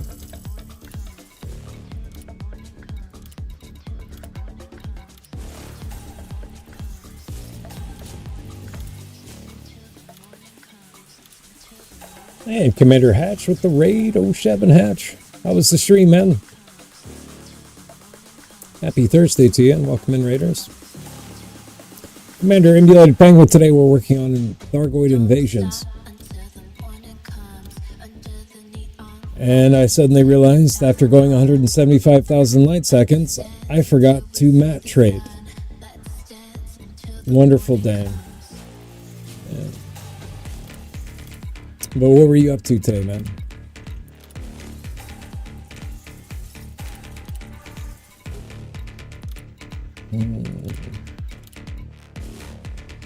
And Claire O'Shevin.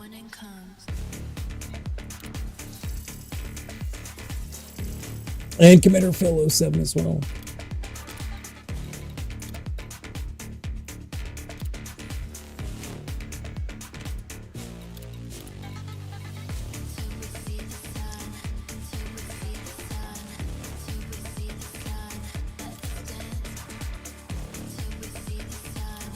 Higher draws.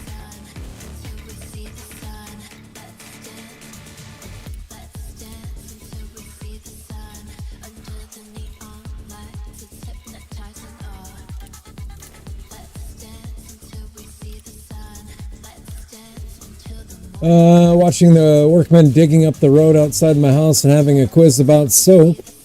It's a pretty high octane. Hey, fucking. What? A quiz about soap? I missed it. Son of a bitch. Are they like laying fiber or something? A quiz about soap. Well, it sucks I missed out. I think Hatch was playing it. Does anybody ever watch the game Elite while they're... I mean, that's pretty typical, Phil.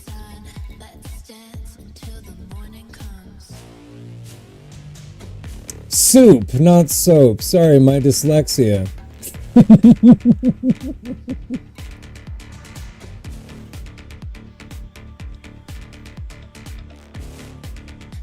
I have all the excuses in the world, okay? The screen's a little small. Actually, it's not.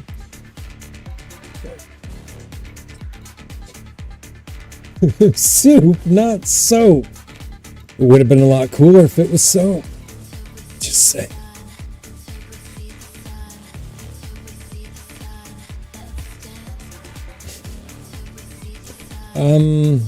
Two missions.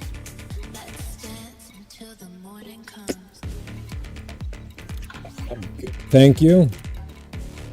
Appreciate you.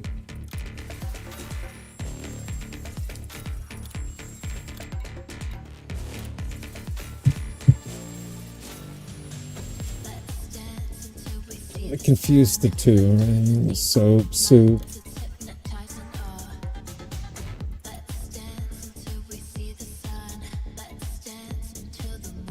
Oh God, why? It's the ducking. There we go. Can you hear me all right through the music? Let's turn the music down a skosh. Fucking mic issues. I love them.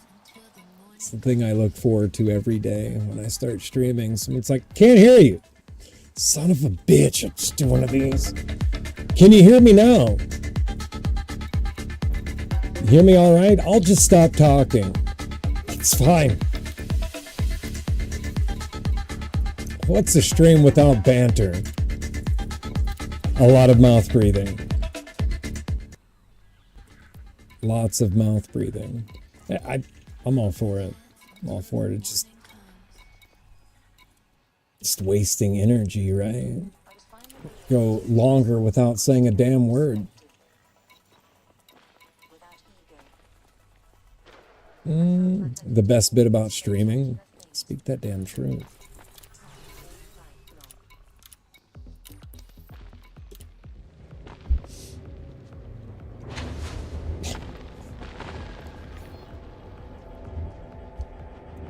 Just gonna stop streaming and become a monk. Match. Move to Indonesia.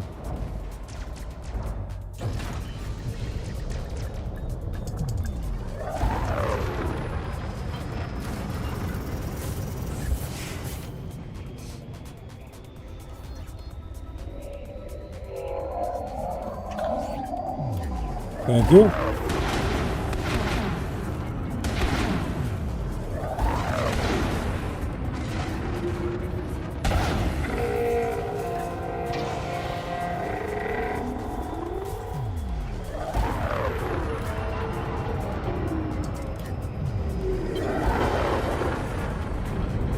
Can't catch me. Great thing about cilantro, it's both. Poor Mock. Poor Mock. Can't enjoy cilantro. Suck.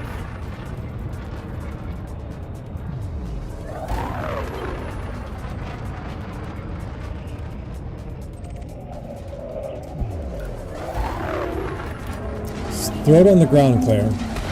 Priorities. Throw it away. Need that phone to make phone calls to the van. Throw it on the ground and stomp on it.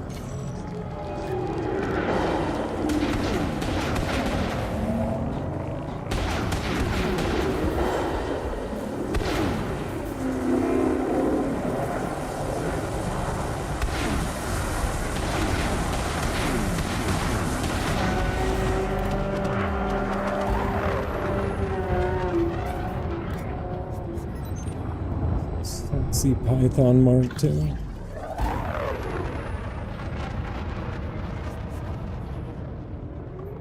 Sorry, Ember, I couldn't look away.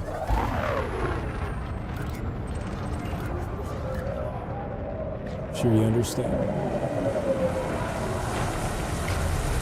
And thank you, Radar, for that shout out. No 7, dude. If you guys don't follow Commander Hatch, please do. Amazing streamer and knows everything about something about caravans. If you're on the market for caravans, that's the man to see. Give him a follow.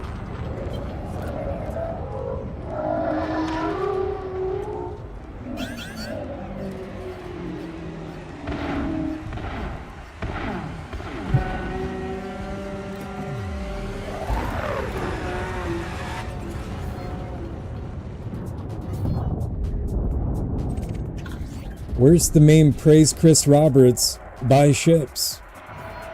Where's that? You know?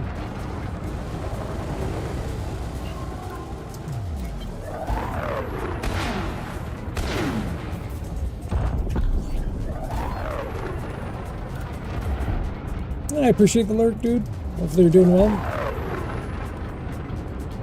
And the Shosties.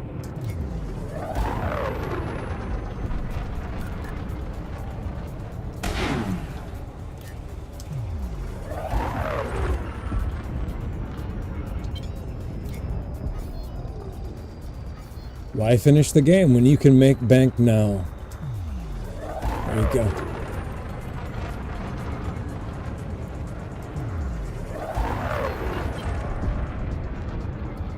You want that constellation? Fuck you. Give me 250. Okay. All right.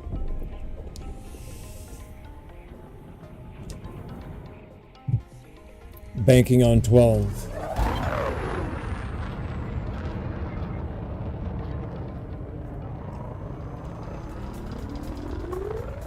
Or are people going to quit complaining about Elite Dangerous? What's going to come first? Right? What's first? We'll see. We'll see.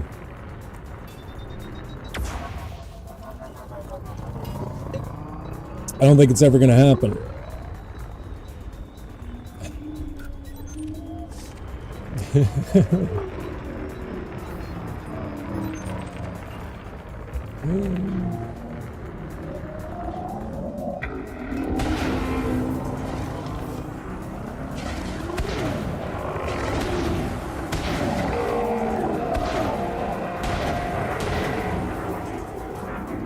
And Schwalali 07, dude. Get your shards, it's time. Come on. And damn you for making me almost buy Flight Simulator, I swear to... You knew what you were doing.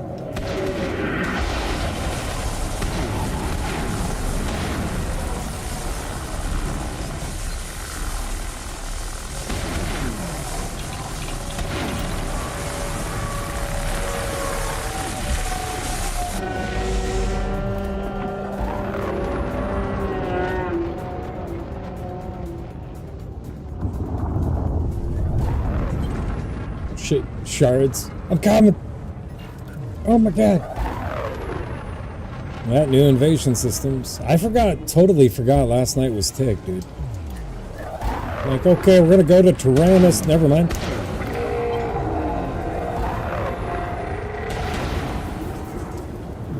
New invasions.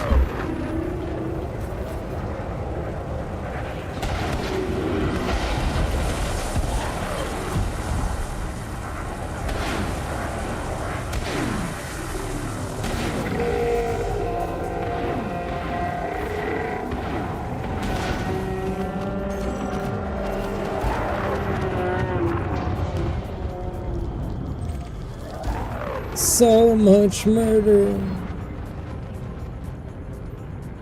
Same, 12 will arrive first, in your opinion?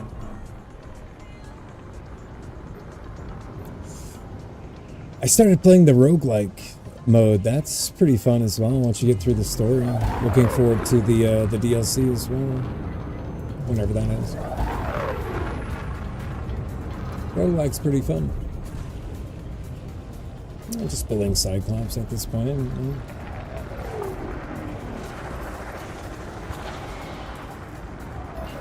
They started it now.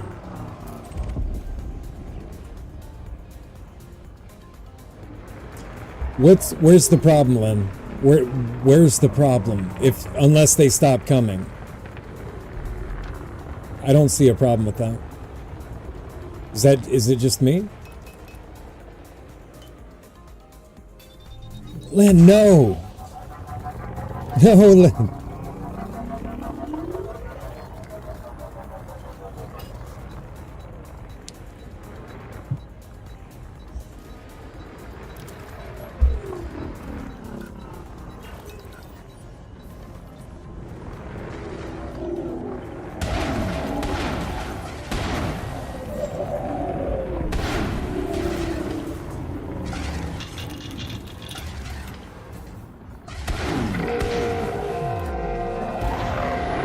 Hola.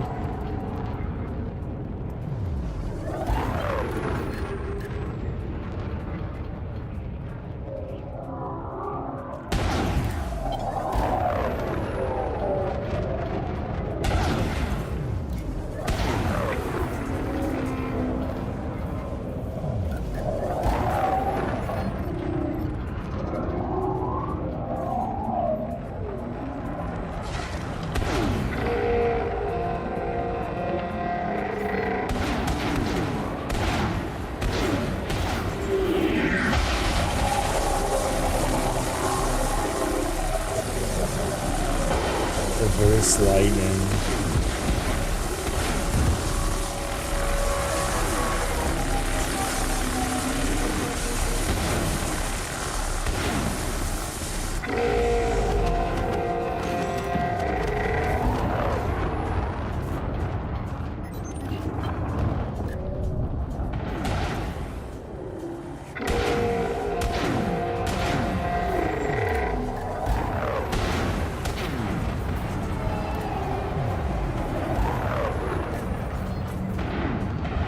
Cyclops, the water boy, the Thargoid worm.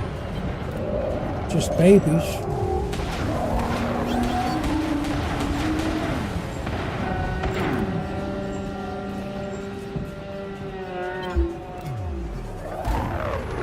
Trying to make the same scream as the water boy, too.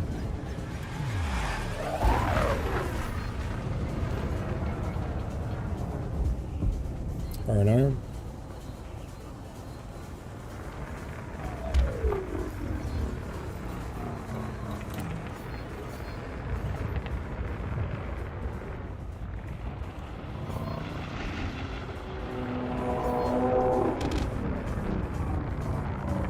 I don't see the problem if it's not moving, so... Hunters? Oh, shit.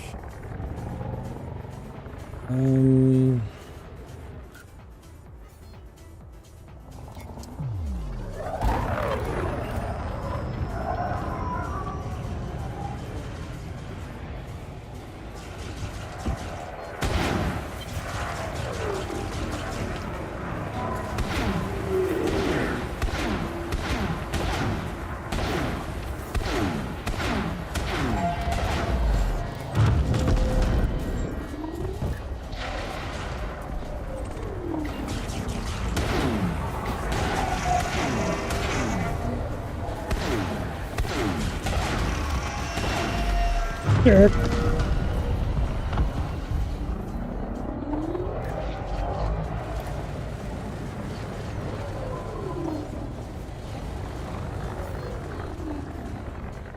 Is that it?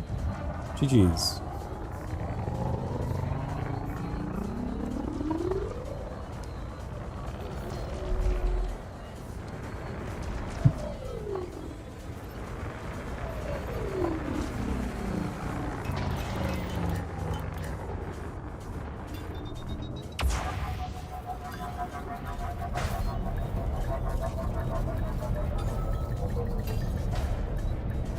My God, I can land, I swear.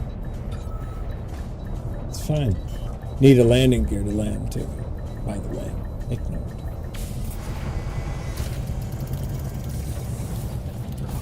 I'm just learning, it's my first day.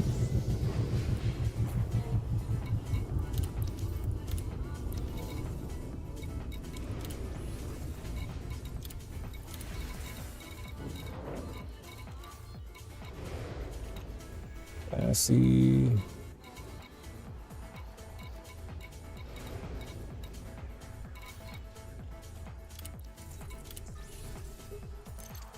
Shit. Size 7. Reputation.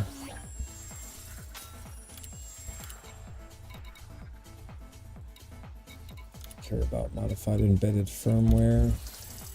Write that down, thank you.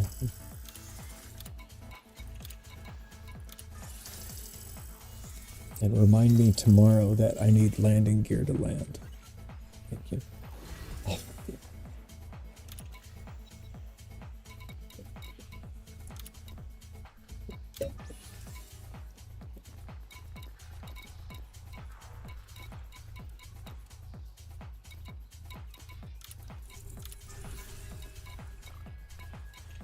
3 Medusas, 7 Bassies, no material. Sure. Seems like a bargain. 4 Bassies.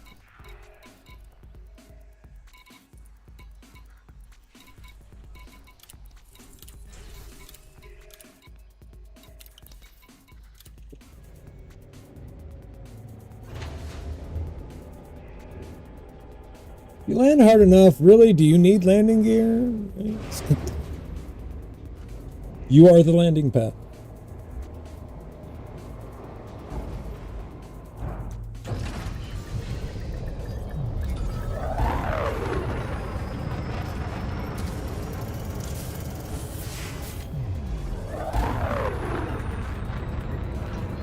It's a funny image, though. You're just like embedded in the landing pad and just looking around. Did I do it right? Is this how you do it? I did it with FA off. I'm hearing that's the way to fly. Am I doing it right, Mom?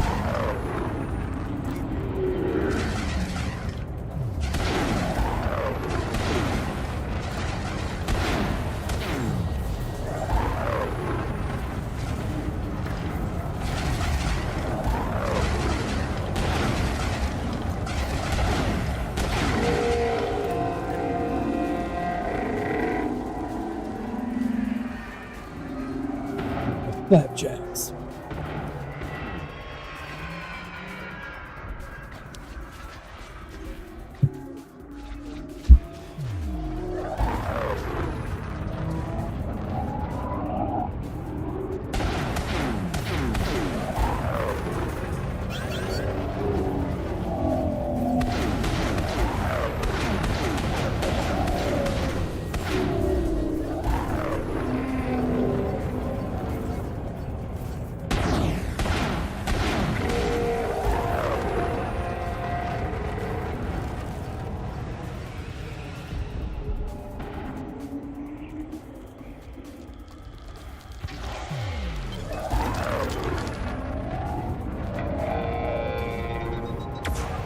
That's what she said there.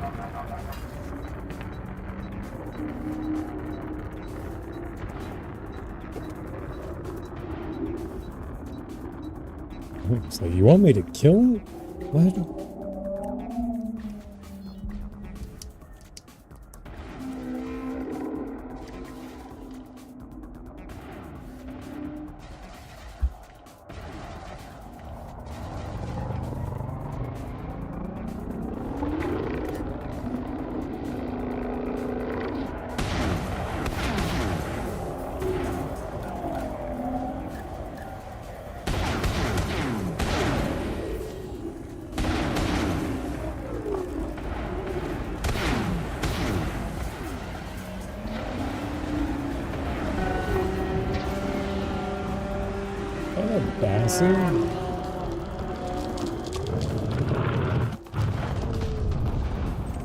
Huh.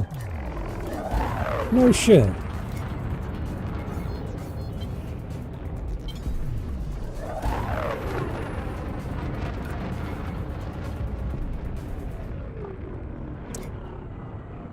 Can't you augment chat into VR?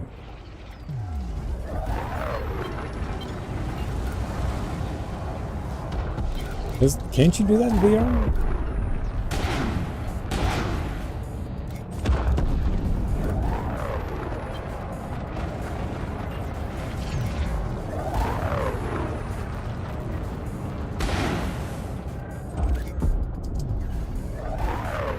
Yeah. Does it like fuck up your performance or what?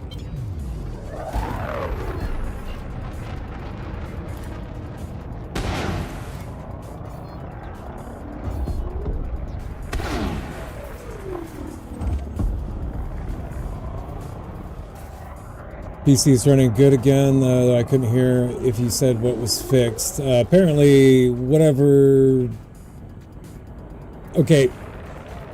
Let me preface this by saying Star Citizen is a lovely game, but after I played Star Citizen, I saw, like, you know, sound issues or heard sound issues and performance issues across all games, And it turns out it was my RAM needing reseating. Taking it out and putting it back in. And after that, voila.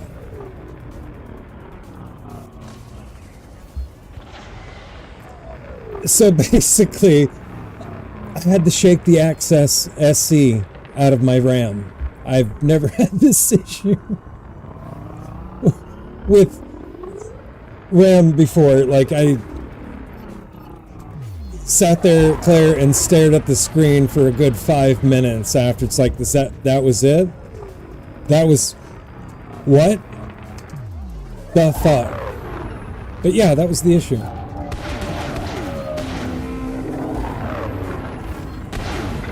And it was that day I swore off computers. Because I don't understand them. Never did. Never will. No.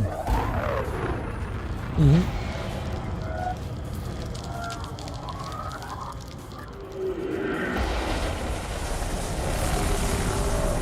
Oh shit, hi.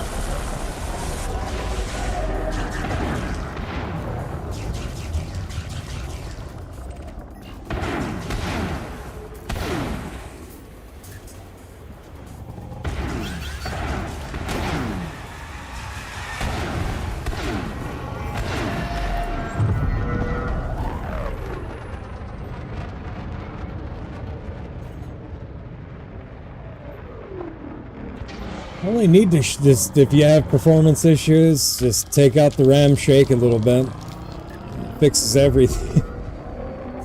What the fuck? That's some game in it still. Hold on, give me a minute.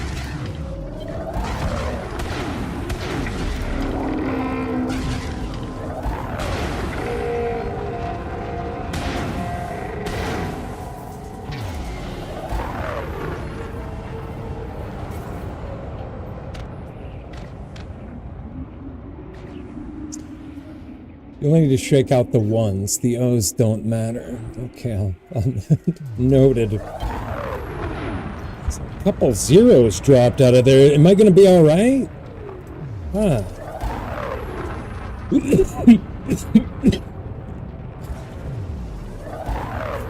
Hate computers. Love them, hate them. Shit was maddening. What, that lasted like a week?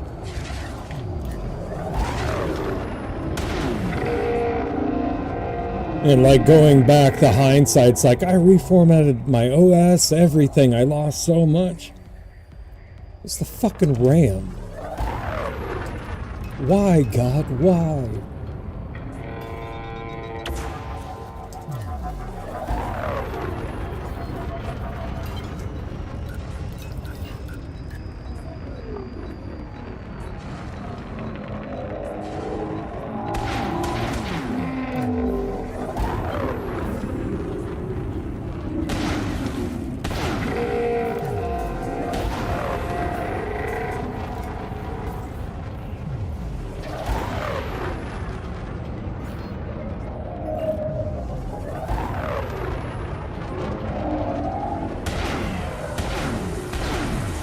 Ooh, almost. Yep. There we go.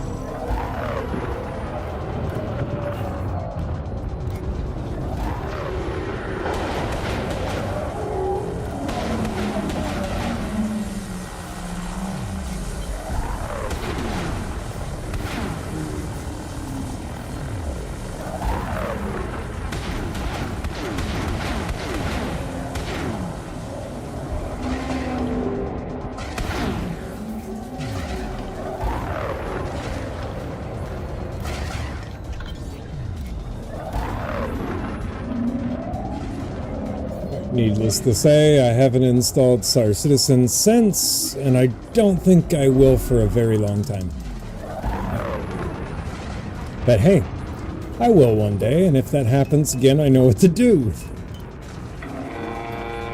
Uninstall Star Citizen again. That's what I need to do. And of course, shake out the RAM. Oh, more hunters.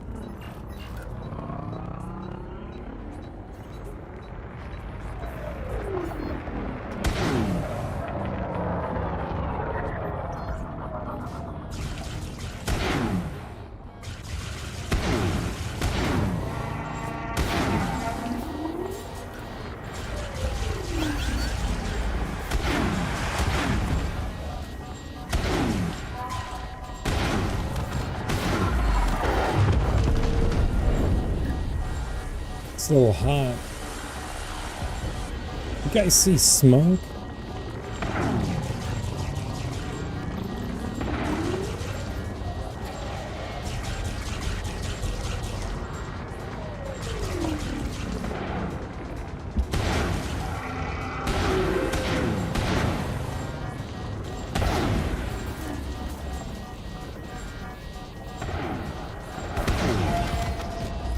Nice. Alright, I need to go throw some ice on the crate. I'll be right back.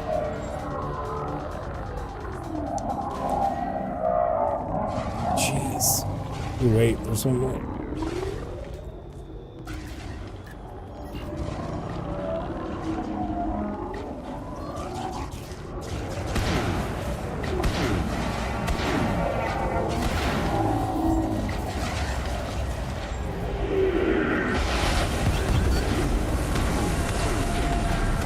Crazy, but all right, please, there's a hunter, please, stop.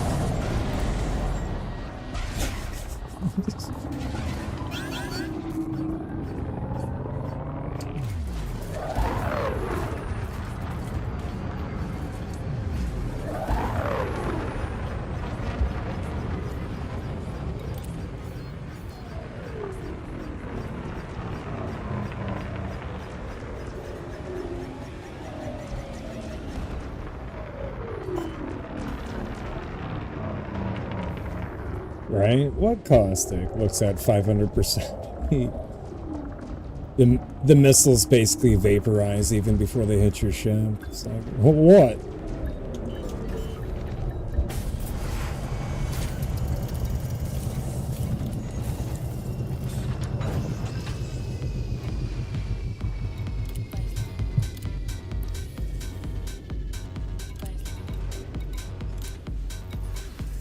Text.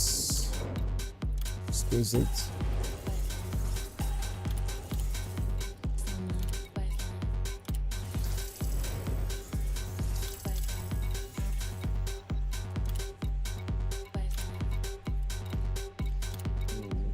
Text and exquisite.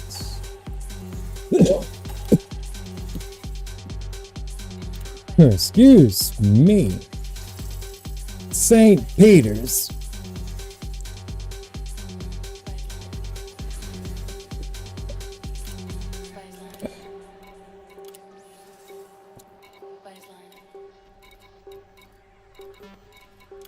Curbs.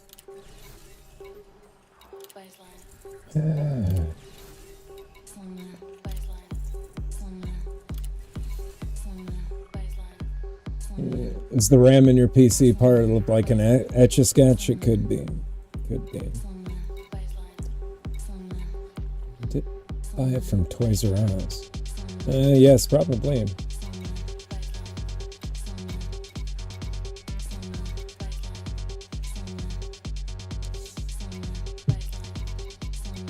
It's toy RAM.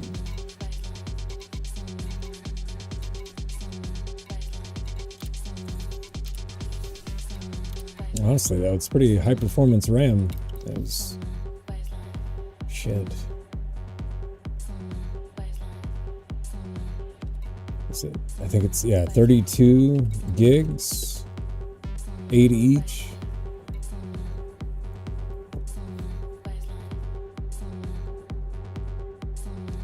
VTech RAM.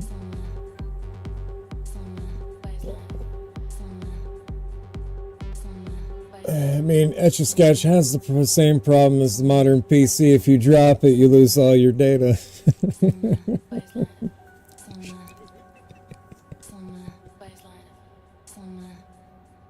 Stop.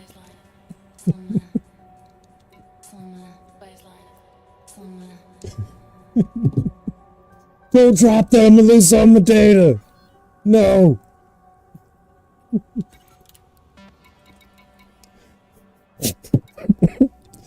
Like, what?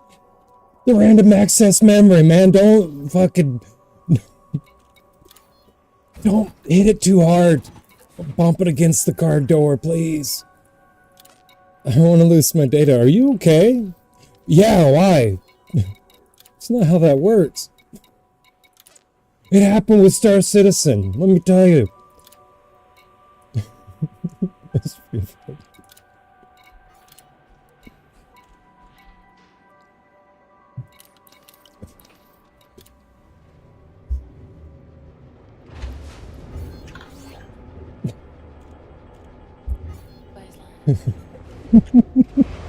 Worked all day on that glissy pick. You didn't, did you save it before? No, then it's gone.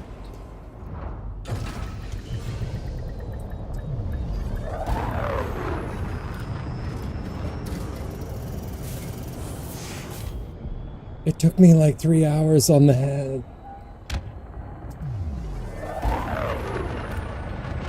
Not that much to you. Why didn't you save it? I don't know. It's been a day. I blame Star Citizen.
Yay!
Little bastards.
Whomever has the scanner, thank you.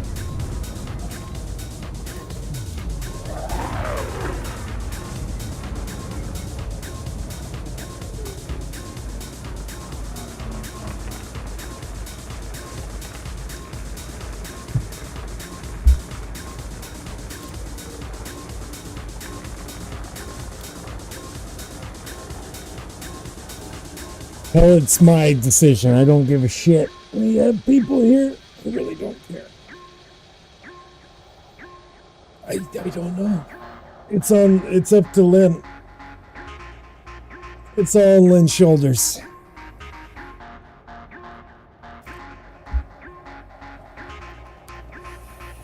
It looks like it's stuck anyways.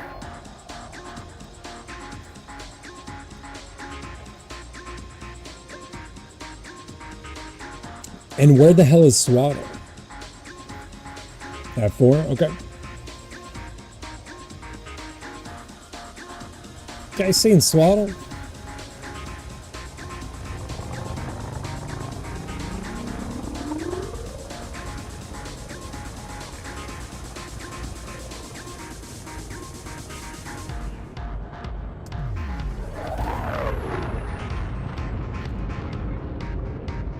Alright, Python Mark II.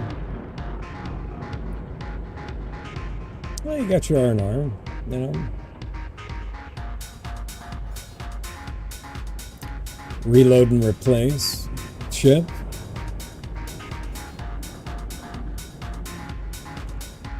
He's getting dirty. Clear the way. Swaddle's coming in. Ooh, drives engaged.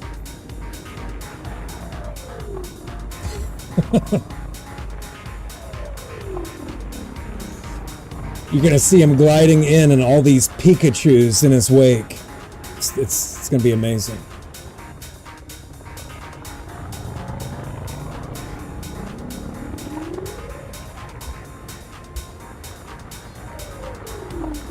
And tissues raining down.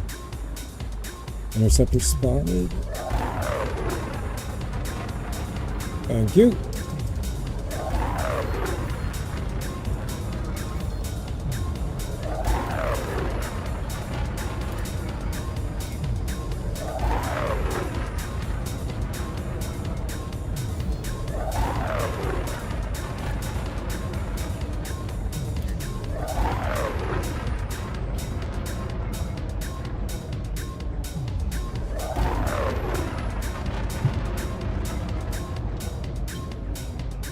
Jesus Christ, Swaddle. What I said was harmless, okay? Jeez. The kids, Swaddle.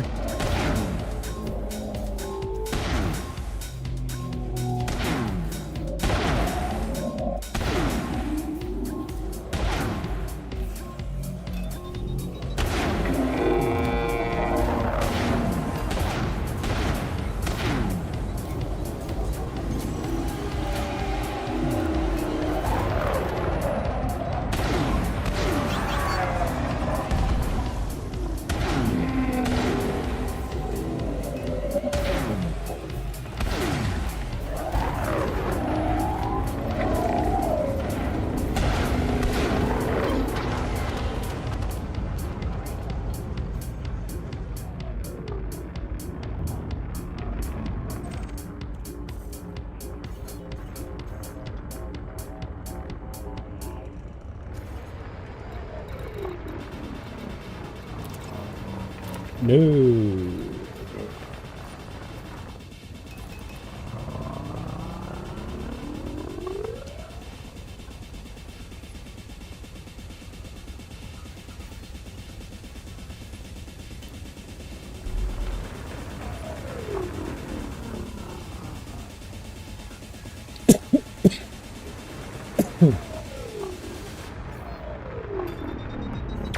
I couldn't see them. Where the hell are they? What? Camouflage. Oh shit, that. Surprised they didn't get me.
What the?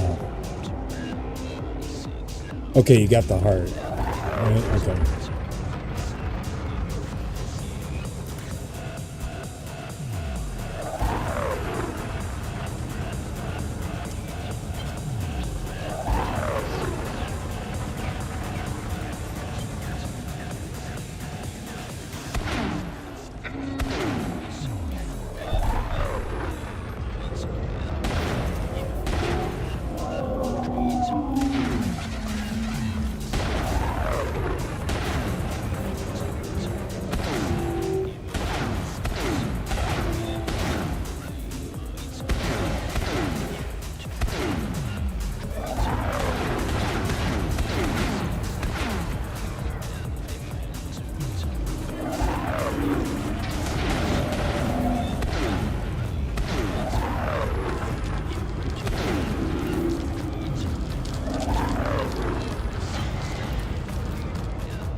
And Master Players, how we doing? Happy Thursday to Uncle Arnar.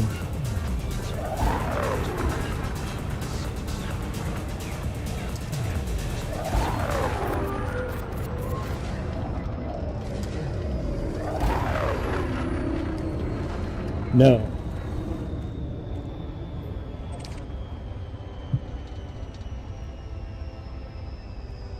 You can with regular multi-cannons,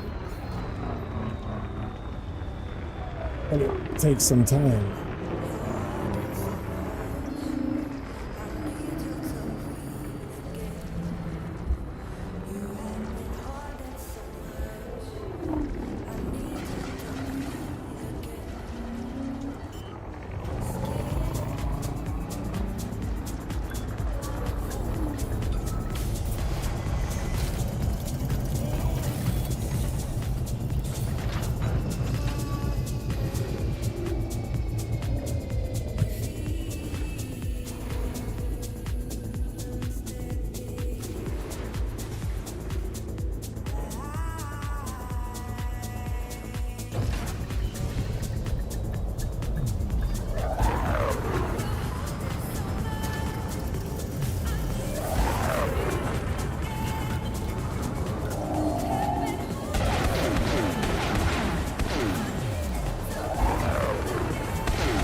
One shield should be done. Maybe.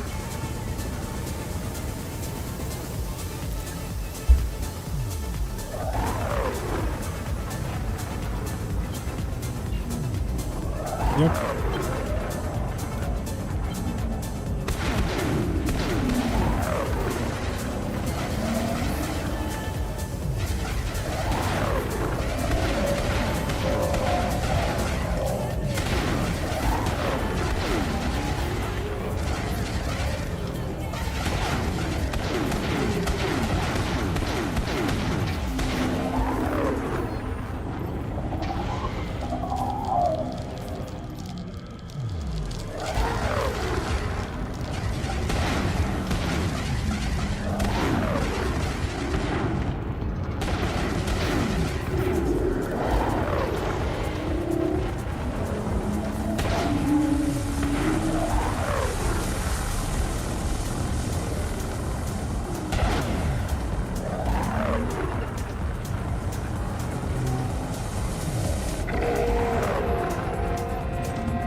A scout will take a percentage damage from you, Michael, but it takes a while and it's not efficient.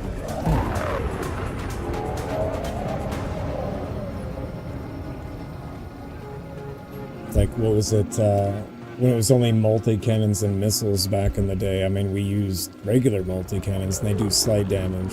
From what I've seen, pulses, beams, they slight damage, but yeah, like Radar said, not very efficient.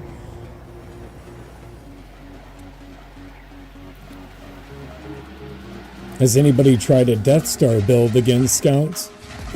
All beams. Never tried that.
part now.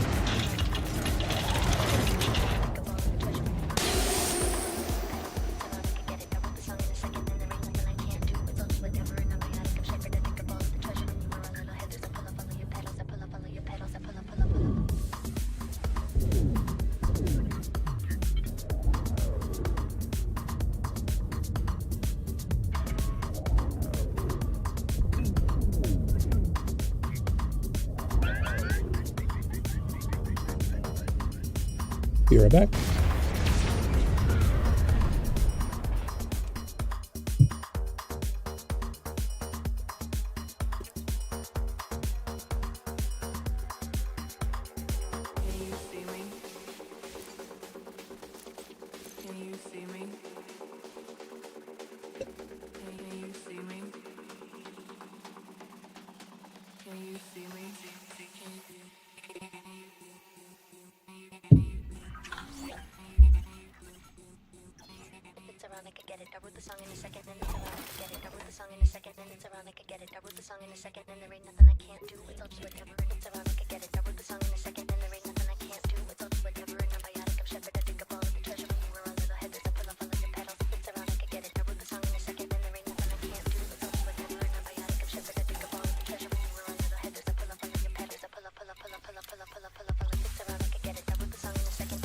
Trying to find 2 Hydra missions.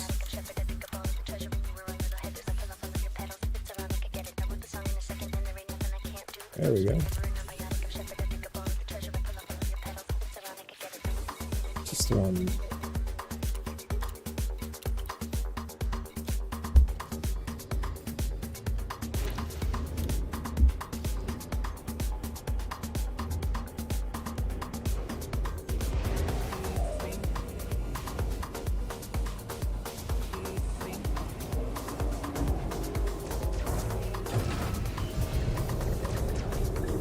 Oh, thank you.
Healed down on the other one.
Healed down on the other one.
Yeah, the scouts don't have shields though.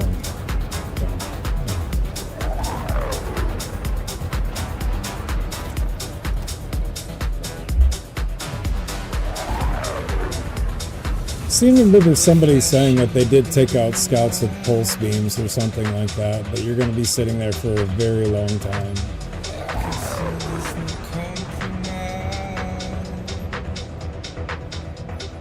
Forgot their name. Right, gotcha, generally speaking. Who the hell was that? Somebody did mention that one time.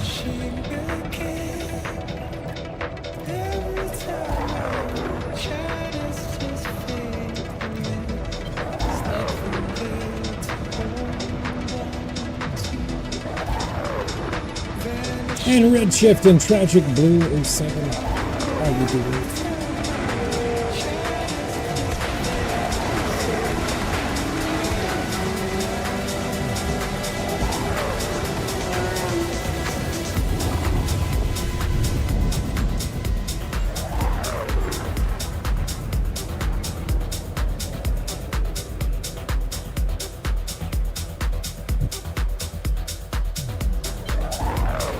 The other one going. What's that, 40 shields?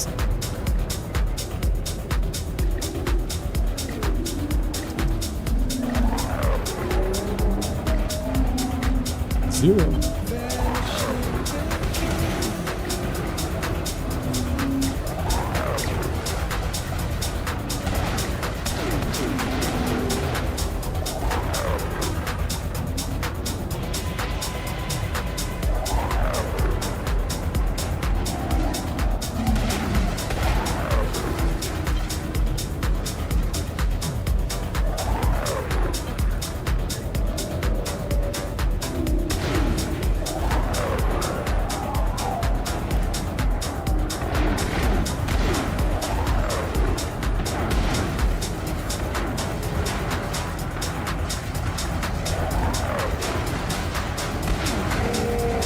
This.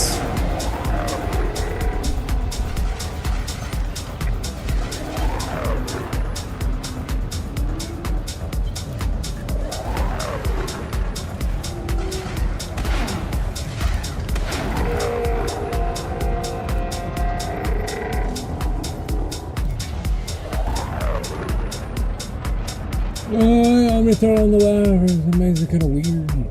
Get used to it. Took like a month. Redshift. Felt weird at first, Sure did.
More EMP. You're gonna have to try to dirty drop Thargoid.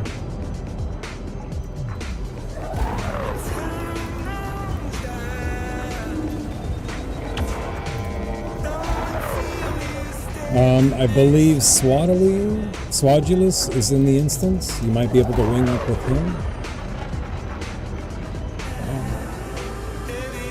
And Claire, thank you for the 4 months. 7 months. Appreciate that. 7. Also appreciate the help.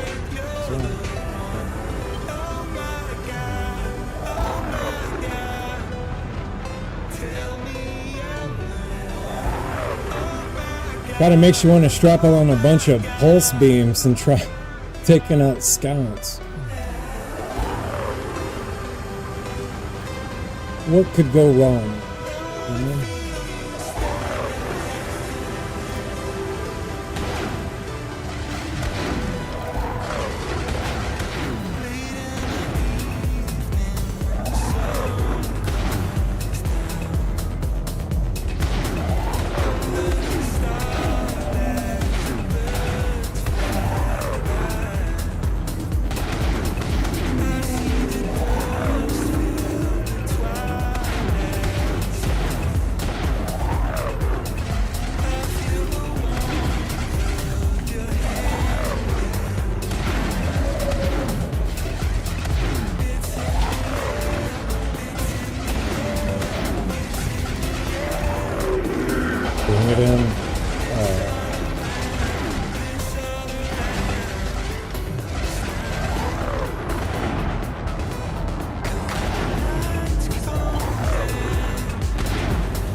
GG's.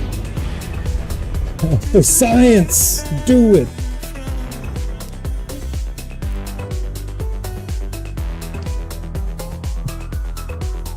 Nice, nice. You had no problem dirty dropping, by the way? No issues?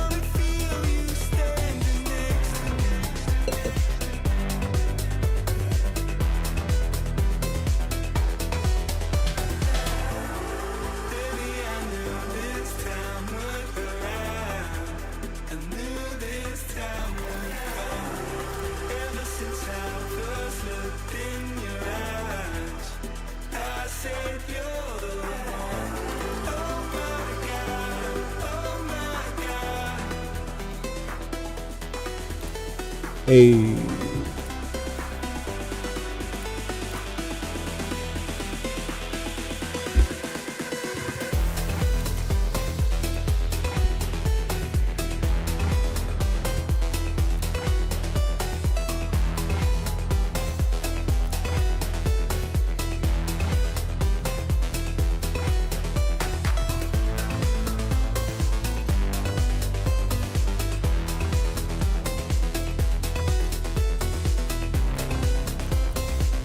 Making sure.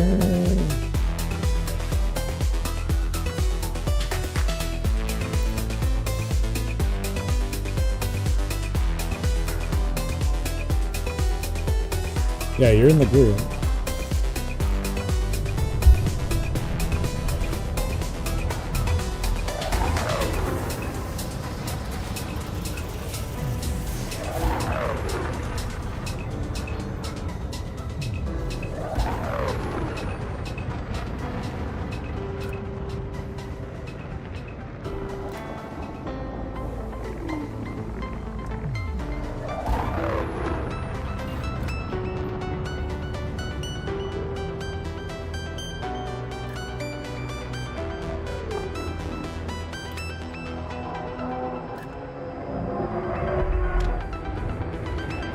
For an EMP.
more left on the stone. Shields down.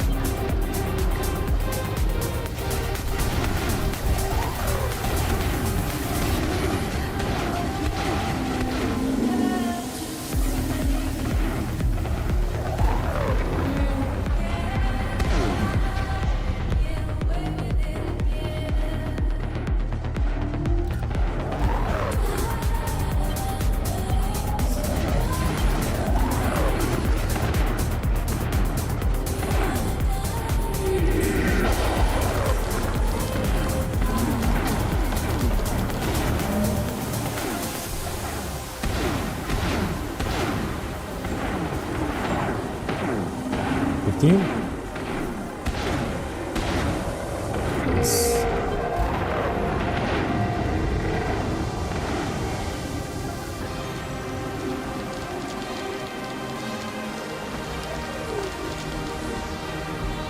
Blades.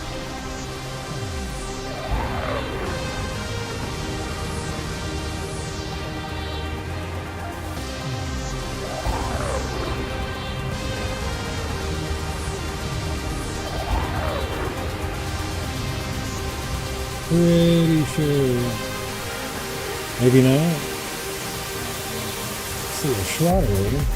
Pretty sure I saw a glitch. Seeing shit. Never mind.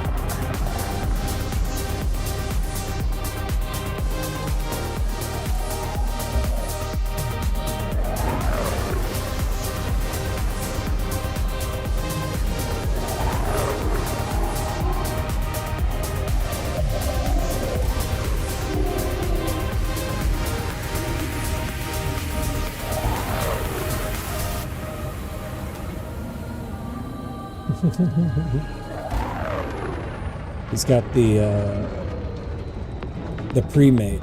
Yeah, it's got to be the pre-made.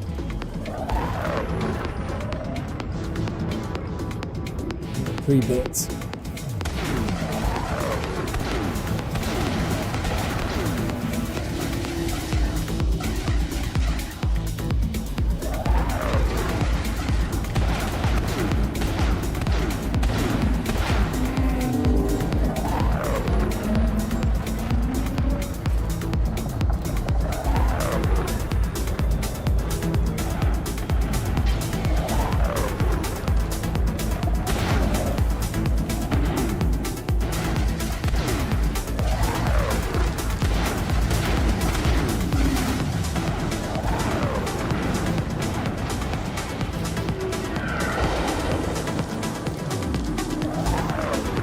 Get her, Winnie. Get her.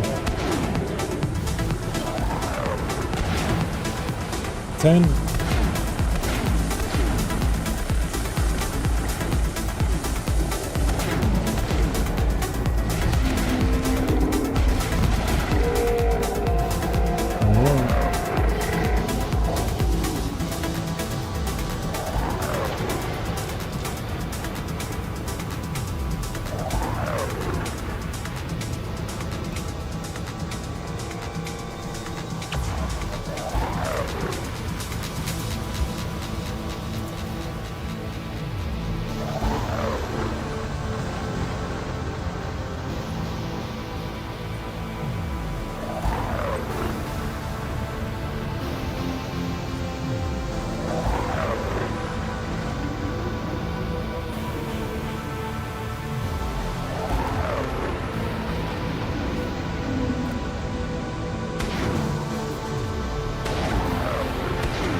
And that Python Mark II.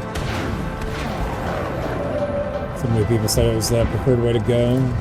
It's a good ship, it just really have to time their shots, space your shots and whatnot. Mind your power distro. Handles like a dream.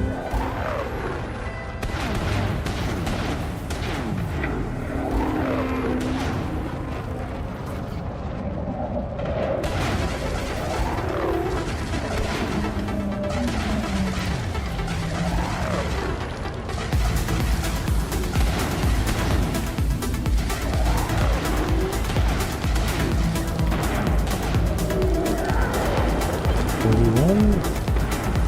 Get her.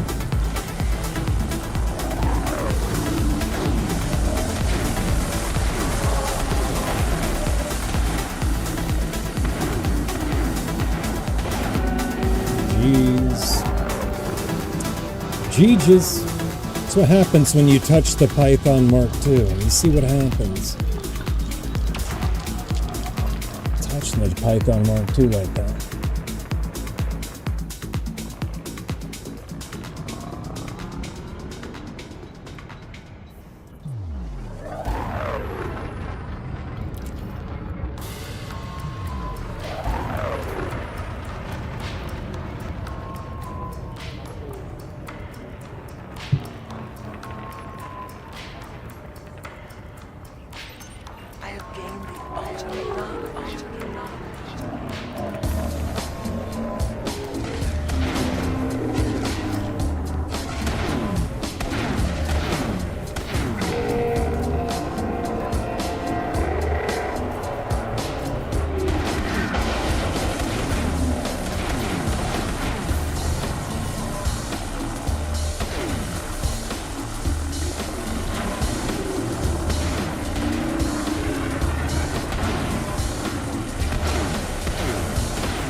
Yeah, it's always preference. What's up, Grandma? Are you 7 man? Always down to preference.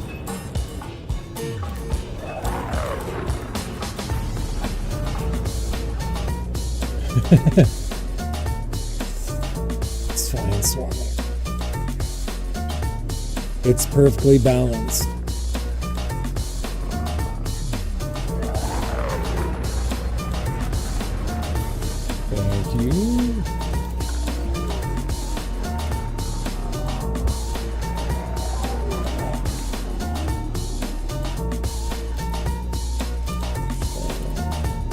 One more on that one.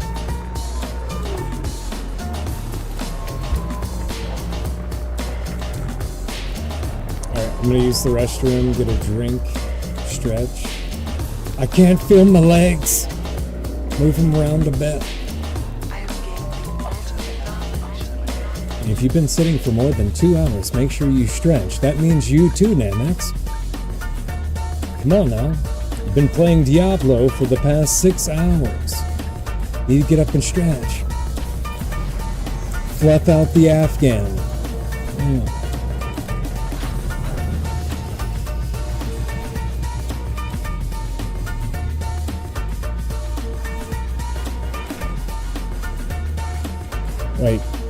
Wait. He's not. What? What's going on there? Whoa.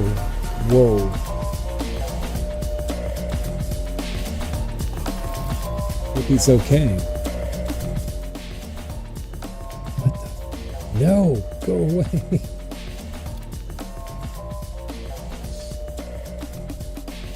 What other games you been playing? There? How fucking dare you play other games? You cheating on Elite Dangerous? You seeing other games?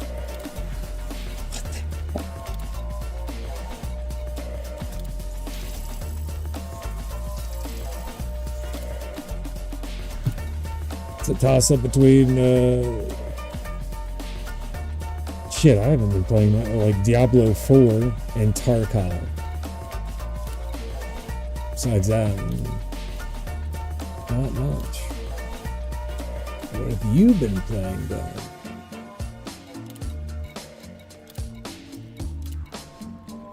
Ooh, MechWarrior 5, Fallout New Vegas. I've been watching a lot of Fallout New Vegas streams lately. It's funny. It's still good. It's still a good game. I have gained the ultimate knowledge. Wow, since the Pandarian remix. See, that's the thing. Keep a secret. General's not lurking and listening. I thought. I have to get me some of that wild labor.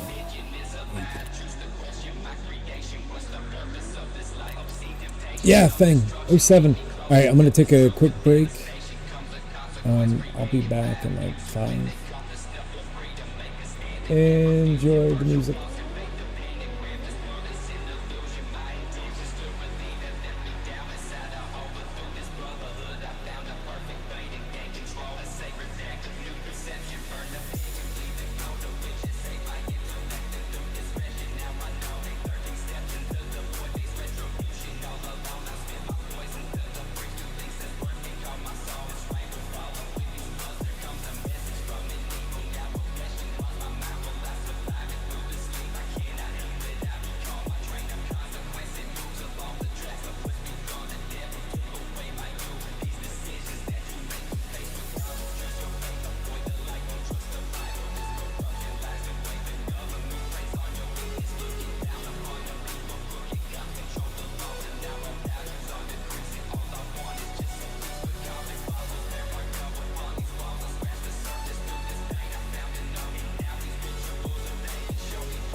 Jimmy ran back to Matt's room. The line's out at the Petrie house. I think he's there.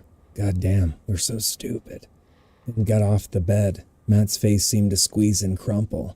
You see how he works? He muttered. How smoothly? If only we had another hour of daylight, we could. But we don't. It's done. We have to go out there, Jimmy said. No, you must not. For fear of your lives and mine, you must not. But they're on their own. What is happening or has happened will be done by the time you get out there. They stood near the door indecisive. Matt struggled, gathered his strength, and spoke to them quietly but with force. His ego is great, and his pride is great. These might be flaws when you put them to our use. But his mind is also great, and we must respect it and allow for it. You showed me his letter. He speaks of chess. I've no doubt he's a superb player. Don't you realize that he could have done his work at the house without cutting the telephone line? He did it because he wants you to know one of the White's pieces is in check. He understands forces, and he understands that it becomes easier to conquer if the forces are split and in confusion. You gave him the first move by default because you forgot that. The original group was split in 2. If you go herring off to the Petrie's house, the group is split in 3. I'm alone and bedridden. Easy game in spite of the crosses and books and incantations.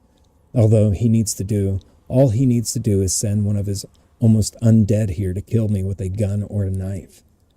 And that leaves only you and Ben, rushing pell-mell through the night to your own doom. Then Salem's lot is his.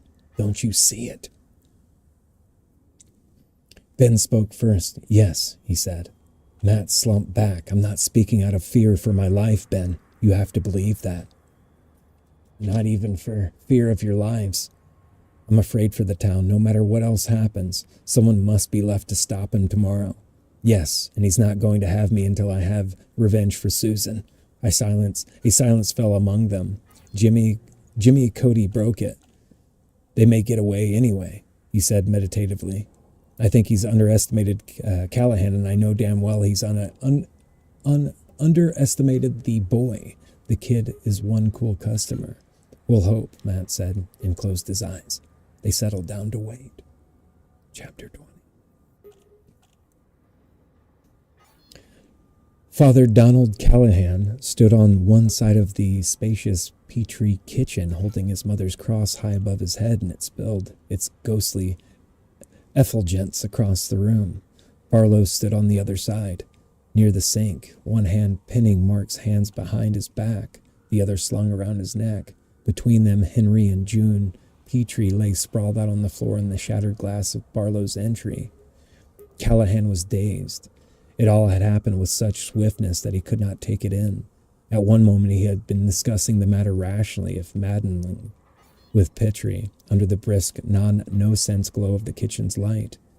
At the next, he had been plunged into the insanity that was Mark's father and denied with such calm and understanding firmness. His mind tried to reconstruct what had happened. Petrie had come back and told them the phone was out. Moments later, they had lost the lights. June Petrie screamed.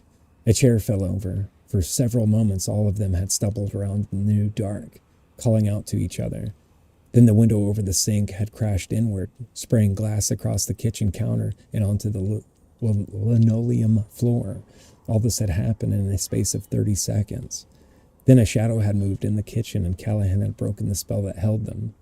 He clutched at the cross that held around his neck, and even as his flesh touched it, the room was lit. It was unearthly light. He saw Mark trying to drag his mother toward the arch, which led into the living room. Henry Petrie stood beside them, his head turned, his calm face suddenly slack-jawed with amazement at this totally illogic invasion. And behind him, looming over them, a white, grinning face like something out of a Rosetta painting, which split to reveal long, sharp fangs and red, lurid eyes like furnace doors to hell. Barlow's hands flew out. Callahan had just time to see how long and sensitive those livid fingers were, like a concert pianist's. And then he had seized Henry Petrie's head in one hand, June's in the other, and had brought them together with a grinding, sickening crack. They had been both dropped down like stones, and Barlow's first threat had been carried out. Mark had uttered a high, keening scream and threw himself at Barlow without thought. "And here you are," Barlow had boomed good-naturedly in his rich, powerful voice. Mark attacked without thought, was captured instantly. Callahan moved forward, holding his cross up. Barlow's grin of triumph was instantly transformed into a rictus of agony. He fell backward toward the sink, dragging the boy in front of him. Their feet crunched in the broken glass. "In God's name," Callahan began. At the name of the deity, Barlow screamed aloud as if he had been struck by a whip, his mouth open in a downward grimace, the needle fangs glimmering within. The cords of the muscles on his neck stood out in stark, etched relief. "No closer," he said. "No closer, shaman, or I sever the boy's jugular and carotid before you can draw a breath." As he spoke, his upper lip lifted from those long, needle-like teeth, and as he finished, his head made a predatory downward pass with utter speed, missing Mark's flesh by a quarter-inch. Callahan stopped. "Back up," Barlow commanded, now grinning again. "You on the other side of the board, and I on mine, eh?" Callahan backed up slowly, still holding the cross before him at eye level, so that he looked over his arms. The cross seemed to thrum and with chained fire, and its power coursed up his forearm until the muscles bunched and trembled. They faced each other. "Together at last," Barlow said, smiling. His face was strong and intelligent and handsome in a sharp, forbidding sort of way, yet, as the light shifted, it seemed almost effeminate. Where he had seen a face like that before, and it came to him in the moment of the most extreme terror he had ever known. It was the face of Mr. Flip, his own personal boogeyman, the thing that hid in the closet during the days and came out after his mother closed the bedroom door. He was not allowed a nightlight. Both his mother and his father had agreed that way to conquer these childish fears was to face them, not toady to them. And every night when the door sticked shut and his mother's footsteps padded off down the hall, the closet door slid open a crack, and he could sense, or actually see, the thin white face and burning eyes of Mr. Flip. And here he was again, out of the closet, staring over Mark's shoulders, with his clown white face and glowing eyes and red, sensual lips. What now? Callahan said, and his voice was not his own at all. He was looking at Barlow's fingers, those long, sensitive fingers which lay against the boy's throat. There were small blue blotches on them. That depends. What will you give this for this miserable wretch? He suddenly jerked Mark's wrist high beyond his back, obviously hoping to punctuate his question with a scream, but Mark would not oblige. Except for the sudden whistle of air between his set teeth, he was silent.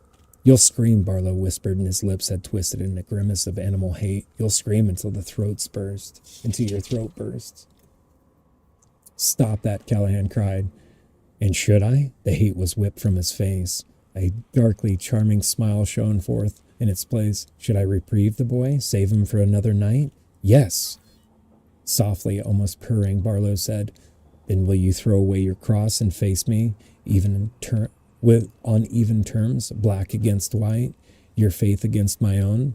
Yes, Callahan said, but a trifle less firmly. Then do it. Those full lips became pursed, anticipatory. The high forehead gleamed in a weird, fairy light that filled the room. And trust you let him go. I would be wiser to put a rattlesnake in my shirt and trust it not to bite me, but I trust you. Look. He let Mark go and stood back, both hands in the air, empty. Mark stood still, unbelieving for a moment, then ran to his parents without a backward look at Barlow. Run, Mark, Callahan cried, run. Mark looked up at him, his eyes huge and dark. I think they're dead. Run. Mark got slowly to his feet. He turned around and looked at Barlow. Soon, little brother, Barlow said, almost benignly. Very soon now, you and I will. Mark spit in his face. Barlow's breath stopped, his brow darkened with a depth of fury that made his previous expressions seem like what they might well have been. Mere play acting. For a moment, Callahan saw a madness in his eyes blacker than the soul of murder. You spit on me, Barlow whispered. His body was trembling, nearly rocking with his rage. He stood a shuddering step forward like some awful blind man. Get back, Callahan screamed and thrust the cross forward. Barlow cried out and threw his hands in front of his face. The cross flared with preternatural, dazzling brilliance, and it was at the moment that Callahan might have banished him if he had dared to press forward. I'm going to kill you, Mark said. He was gone, like a dark, eddy of water. Barlow seemed to grow taller. His hair swept back from his brow in a European manner, seemed to float around his skull. He was wearing a dark suit and a wine-colored tie impeccably knotted into Callahan. He seemed part and parcel of the darkness that surrounded him. His eyes glared out of their sockets like sly and sullen embers. Then fulfill your part of the bargain, shaman. I'm a priest, Callahan flung at him. Barlow made a small mocking bow. Priest, he said, and the word sounded like a dead haddock in his mouth. Callahan stood indecisive. Why throw it down, drive him off, settle for a drawl tonight and tomorrow? But a deeper part of his mind warned. To deny the vampire's challenge was the risk possibilities far graver than any he had considered. If he dared not throw the cross aside, it would be as much as admitting what? If only things weren't going so fast. If one only had the time to think, to reason it out. The cross's glow was dying. He looked at it, eyes widening. Fear leaped into his belly like a confusion of hot wires.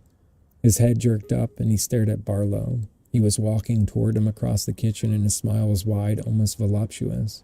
Stay back, Callahan said hoarsely, retreating a step. I command it, the name of God. Barlow laughed at him. The glow in the cross was only a thin and guttering light in a cruciform shape. The shadows had crept across the vampire's face again, masking his features in strangely barbaric lines and triangles under the sharp cheekbones. Callahan stood another step backward, and his buttocks bumped the kitchen table, which was set against the wall. Nowhere left to go, Barlow muttered sadly. His dark eyes bubbled with infernal mirth. Sad to see a man's faith fail, eh? Well, the cross trembled in Callahan's hand, and suddenly the last of its light vanished. It was only a piece of plaster that his mother had bought in a Dublin souvenir shop, probably at a scalper's price. The power it had sent ramming up his arm. Enough power to smash down walls and shatter stone was gone. The muscles remembered the thrumming, but did not duplicate it. Barlow reached from the darkness and plucked the cross from his fingers. Callahan cried out miserably. That cry had vibrated in the soul, but never the throat, of that long-ago child who had left alone each night with Mr. Flip peering out of the closet at him from between the shutters of sleep. And the next sound would haunt him for the rest of his life. 2 dry snaps as Barlow broke the arms of the cross, and a meaningless thump as he threw it on the floor. "God damn you," he cried out. "It's too late for such melodrama," Barlow said from the darkness. His voice was almost sorrowful. "There's no need of it. You have forgotten the doctrine of your own church. Is it not so? The cross, the bread, and the wine, the confessional, only symbols. Without faith, the cross is only wood. The bread baked wheat, the wine sour grapes. If you had cast the cross away, you should have beaten me another night. In a way, I hoped it might be so. It might be so long since I have met an opponent of any real worth. The boy makes 10 of you, false priest." Suddenly out of the darkness, hands of amazing strength gripped Callahan's shoulders. "You would welcome the oblivion of my death now, I think. There is no memory of the undead, only the hunger and the need to serve the master. I can only make use of you. I could send you among your friends, yet there is need of that. Is there need of that? Without you to lead them, I think they are little, and the boy will tell them. One moves against them at this time. There is, perhaps, a more fitting punishment for you, false priest." He remembered Matt saying some things are worse than death. He tried to struggle away, but the hands held him in a vice-like grip. Then one hand left him. There was the sound of cloth moving across bare skin, and then a scraping sound. The hands moved to his neck. "Come, false priest, learn of a true religion. Take my communion." Understanding washed over Callahan in a ghastly flood. "No, don't. But the hands were implacable. His head was drawn forward. "Now, priest," Barlow whispered, and Callahan's mouth was pressed against his reeking flesh of the vampire's cold throat, where an open vein pulsed. He held his breath for what seemed like eons, twisting his head wildly to no avail, smearing the blood across his cheeks and forehead and chin like war paint. Yet at last he drank. 21. And roger that, Claire. Enjoy your lurk. Oh, Shevin. Okay, 21. Ann Norton got out of the car without bothering to take the keys and beginning to walk across the hospital parking lot toward the bright lights of the lobby. Overhead clouds had blotted out the stars, and soon it would begin to rain. She didn't look up to see the clouds. She walked stolidly, looking forward in front of her. She was very different looking. She was a very different looking woman from the lady Ben Mears had met on that first evening. Susan had invited him to take dinner with her family. That lady had been medium tall, dressed in green wool, dress that did not scream of money but spoke of material comfort. That lady had not been beautiful, but she had been well groomed and pleasant to look at. Her graying hair had been permed not long since.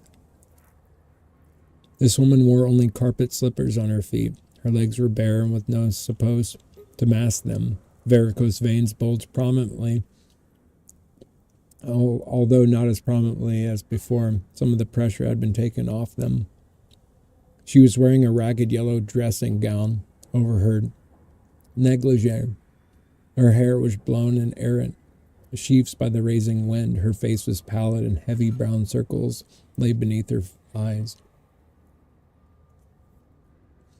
She had told Susan, had warned her about that man Mears and his friends, had warned her about the man who had murdered her.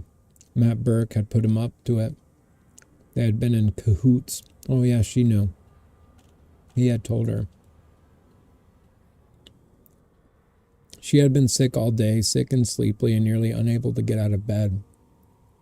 And when she had fallen into a heavy slumber, afternoon, while her husband was off answering questions for a silly missing persons report. He had come to her in a dream. His face was handsome and commanding and arrogant and compelling. His nose was hawk-like, his hair swept back from his brow, and his heavy, fascinating mouth masked strangely exciting white teeth that showed when he smiled. And his eyes, they were red and hypnotic. When he looked at you with those eyes, you could not look away, and you didn't want to. Ooh-woo. Vampire ooh-woo. He had told her everything and what she must do. Now she could be with her daughter when it was done, and with so many others, and with him. Despite Susan, it was him she wanted to please, so he'd give her the thing she craved and needed, the touch, the penetration. Her husband's .38 was in her pocket. She entered the lobby and looked toward the reception desk. If anyone tried to stop her, she would take care of them. Not by shooting, no. No shot must be fired until she was in Burke's room. He had told her so. If they got to her and stopped her before she had done the job, he would not come to her to give her burning kisses in the night.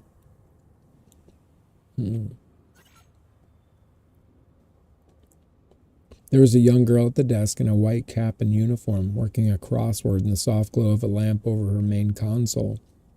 An orderly was just going down the hall, his back to them. The duty nurse looked up with a trained smile when she heard Anne's footsteps, but it faded when she saw the hollow-eyed woman who was approaching her in night clothes. Her eyes were blank yet oddly shiny, as if she were a wind-up toy someone had set in motion. A patient, perhaps, who had gone wandering. Ma'am, if you... Anne Norton drew the .38 from the pocket of her wrapper like some creaky gunslinger from beyond time. She pointed at the duty... That's amazing. It at the duty's nurse head and told her, turn around. The nurse's mouth worked silently. She drew in breath with a convulsive heave. Don't scream. I'll kill you if you do. The air wheezed out. The nurse had gone very pale. Turn around now. The nurse got up slowly and turned around. Anne Norton reversed the .38 and prepared to bring the butt down on the nurse's head with all the strength she had. At the precise moment, her feet were kicked out from underneath her. 22. The gun went flying. The woman in the ragged yellow dressing gown did not scream, but began to make a high whining noise in her throat, almost keening. She scrambled after it like a crab, and the man who was behind her, looking bewildered and frightened, also darted after it. When he saw that she got to it first, he kicked it across the lobby rug. Hey, he yelled. Hey, help. Anne Norton looked over her shoulder and hissed at him. Her face pulled into a cheated scrawl of hate, and then scrambled after the gun again. The orderly had come back on the run. He looked at the scene with a blank amazement for a moment, and then picked up the gun that lay almost at his feet. For Christ's sake, he said, the thing is low. She attacked him. Her hands hooked into claws, pinwheeled across his face, dragging red stripes across the surprised orderly's forehead and right cheek. He held the gun up out of her reach, still keening. She clawed for it. The bewildered man came up from behind and grabbed her. Bewildered. He would say later that it was like grabbing a bag of snakes. The body beneath the dressing gown was hot and repulsive, every muscle twitching and wreathing. As she struggled to get free, the orderly popped her one flush on the jaw. The orderly popped her one flush on the jaw. Her eyes rolled up to the whites and she collapsed. The orderly and the bewildered man looked at each other. The nurse at the reception desk was screaming. Her hands were clapped to her mouth, giving the screams a unique foghorn effect. What kind of hospital do you run here, anyhow? The bewildered man asked. Christ if I know, the orderly said. What the hell happened? I was just coming in to visit my sister. She had a baby, and this kid walks up to me and says, a woman just went in with a gun. And what kid? The bewildered man who had come to visit his sister looked around. The lobby was filling with people, but all of them were above drinking age. I don't see him now, but he was here. The gun loaded? Sure is, the orderly said. What kind of hospital do you people run here anyhow? The bewildered man asked again. 23.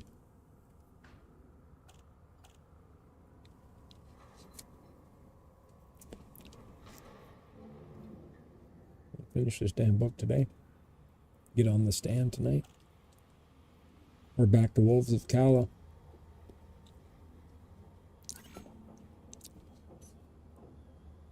They had seen two nurses run past the door toward the elevators and heard a vague shout down the stairwell. Ben glanced at Jimmy, and Jimmy shrugged imperceptibly. Matt was dozing with his mouth open. Ben closed the door and turned off the lights. Jimmy crouched by the foot of Matt's bed, and when they heard footsteps hesitate outside the door, Ben stood beside it, ready. When it opened and a head poked through, he grabbed it in a half Nelson and jammed the cross he held in the other hand into the face. "Let me go!" A hand reached up and beat fluently at his chest. Futilely at his chest. Words. A moment later, the overhead light went on.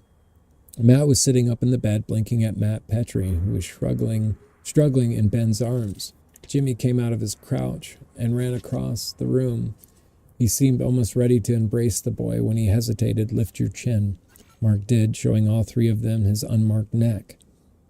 Jimmy relaxed. "Boy, I've never been so glad to see anyone in my life. Where's the father?" "Don't know," Mark said somberly. Barlow caught me, killed my folks. They're dead. My folks are dead. He beat their heads together. He killed my folks, then he had me, and he said to Father Callahan that he would let me go if Father Callahan would promise to throw away his cross. He promised. I ran, but before I ran, I spit on him. And I'm going to kill him. He swayed in the doorway. There was bramble marks on his forehead and cheeks. He had run through the forest along the path where Danny Glick and his brother had come to grief so long before. His pants were wet to the knees from his flight through Taggart Stream. He had hitched a ride, but couldn't remember who he hitched a ride with. The radio had been playing. He remembered that. Ben's tongue was frozen. He did not know what to say. "You poor boy," Matt said softly. "You poor brave boy." Mark's face began to break up. His eyes closed and his mouth twisted and strained. Mother. He staggered blindly, and Ben caught him in his arms and folded him, rocked him as the tears came and raged against his shirt. 24.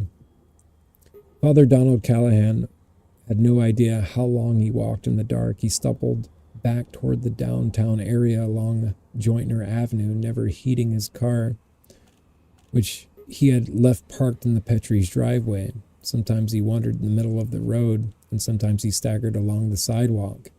Once a car bore down on him, its headlights great shining circles. Its horn began to blare, and it swerved at the last instant, tires screaming on the pavement. Once he fell in the ditch. As he approached the yellow blinking light, it began to rain. There was no one on the streets to mark his passage. Salem's lot had battened down for the night, even tighter than usual. The diner was empty, and in Spencer's Miss Coogan was sitting by her cash register and reading a confession magazine off the rack in the frosty glow of the overhead fluorescents. Outside under the lighted sign showing the blue dog in mid-flight, a red neon sign said, "Bus." They were afraid, he supposed.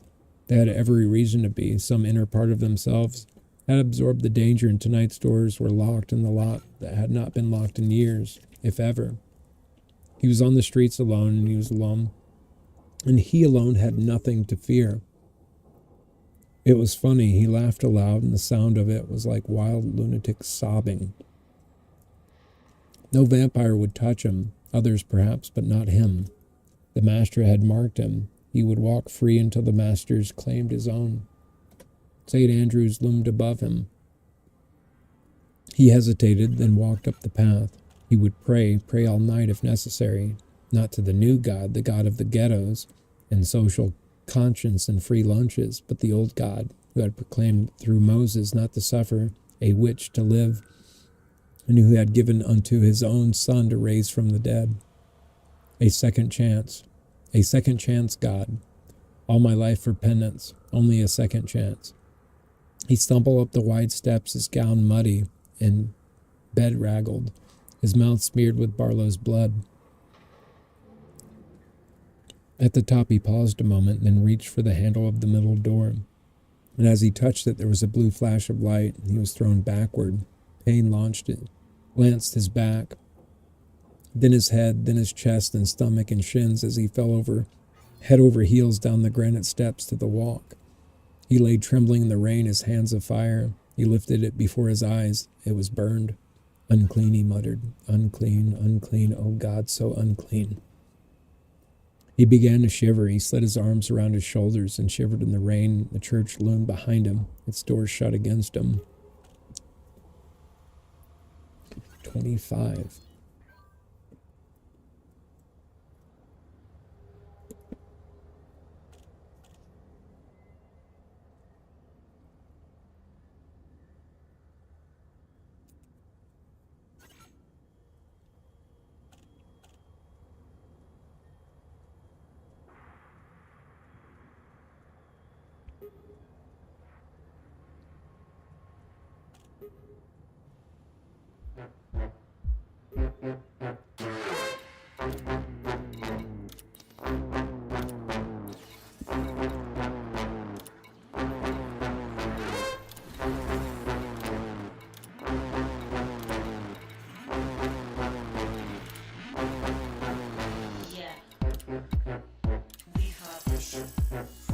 Didn't want to do that.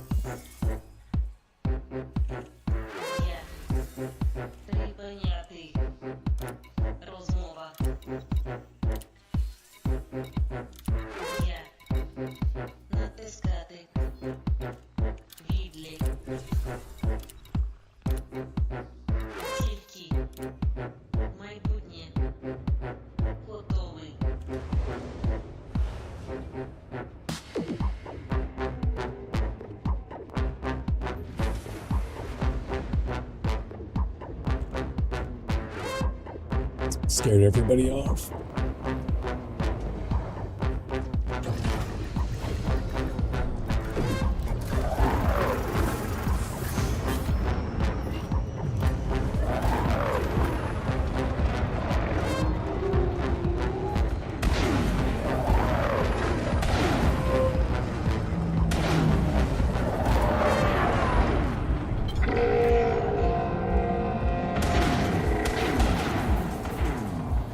Ooh, almost.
Whatever fight Father Callahan has with Barlow, he's scarred the rest of his life with a cross on his forehead, but I wonder how that all goes down.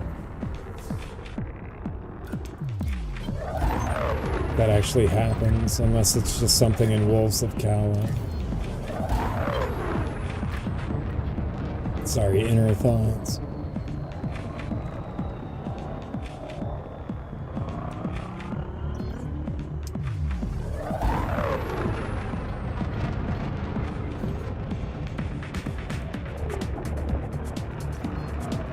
He's been marked.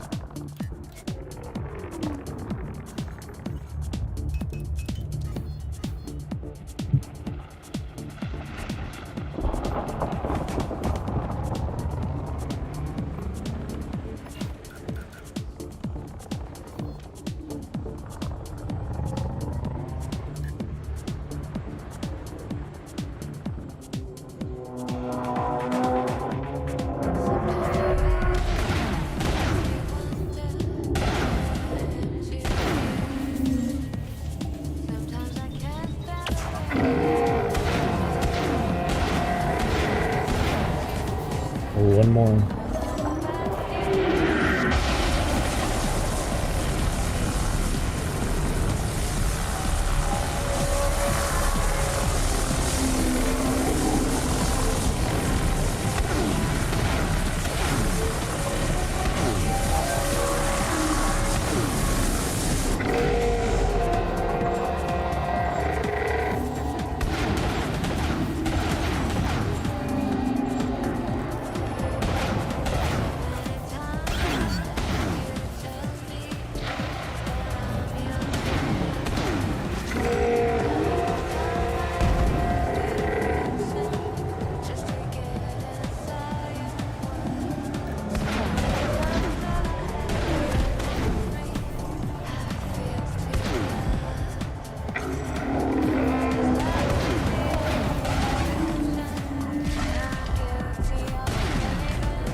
Oh, he sings. He doesn't. Sometimes the way that you act makes me wonder what I am to you. Sometimes I can't stand the way that I'm acting to be part of the things you do. Often I've asked you for too much of your time. I can feel it. And when I dream of the fear that you're leaving, I reach out.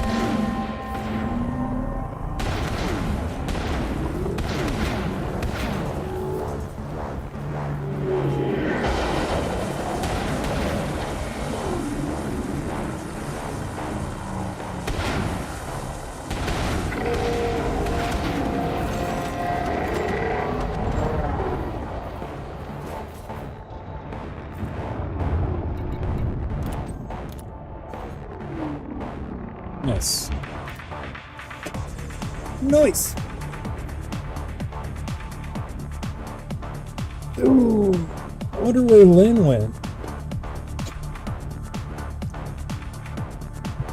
Cleared up. She's out in the garden.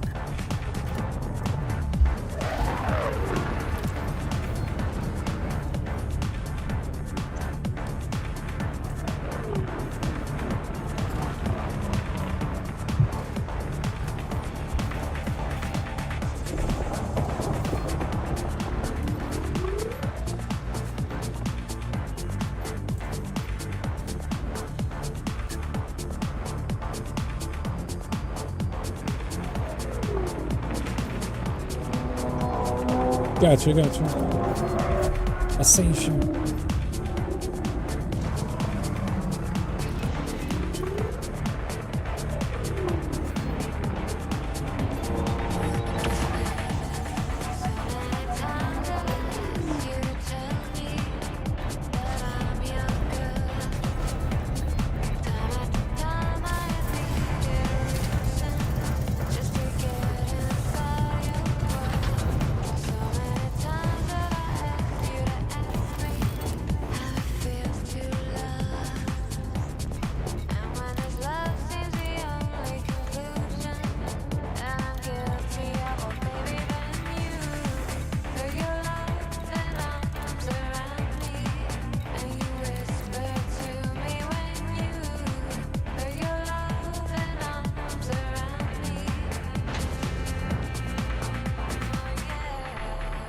Watch out for that EMP.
We're in Taco 07, dude. How we doing? Be right back.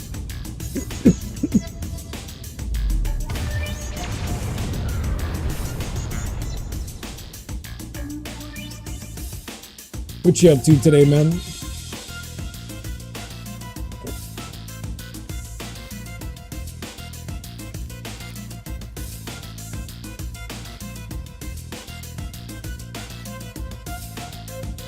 I should get a crate Mark II with the stabilizer.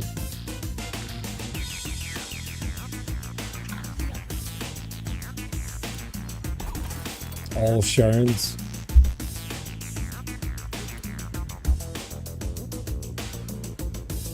Just relaxing. Good deal. Good deal.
No wing? Do you want the wing for missions? Okay. I'll show missions and stuff.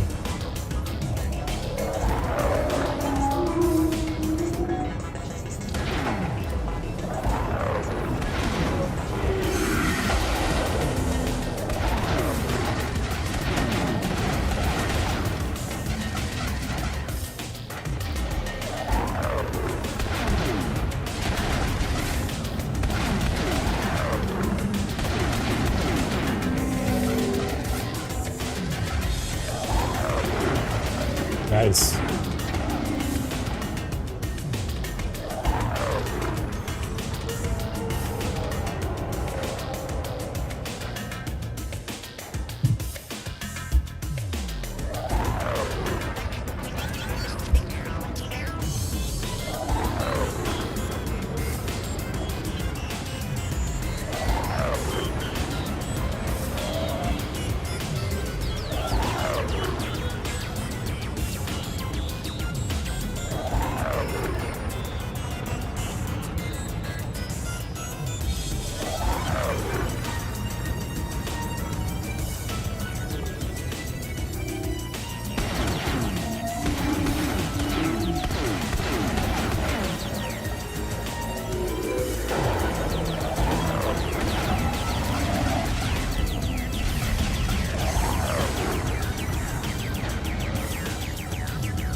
What?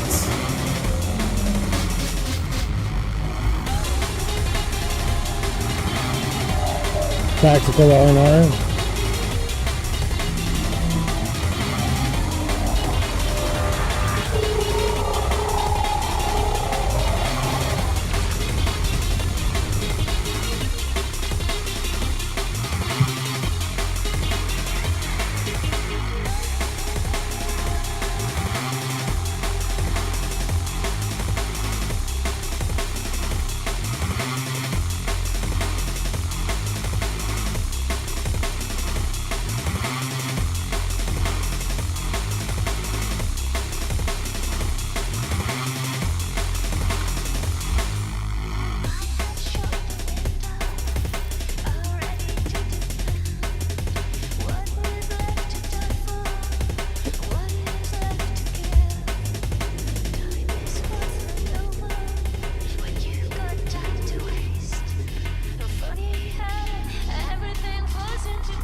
Fucker.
And Doritas 07, how we doing, man?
made sense. Oh, hey.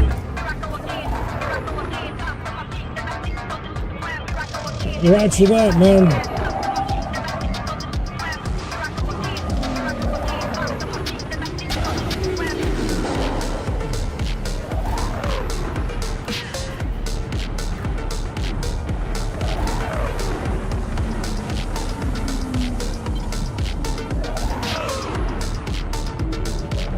Where at?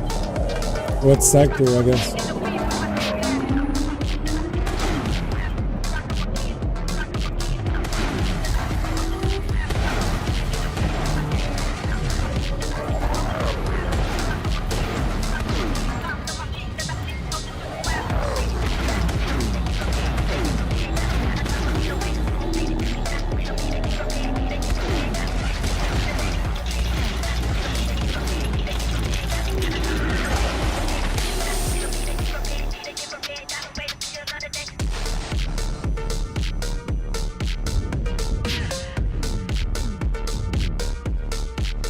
Get her. Just throwing crates at her.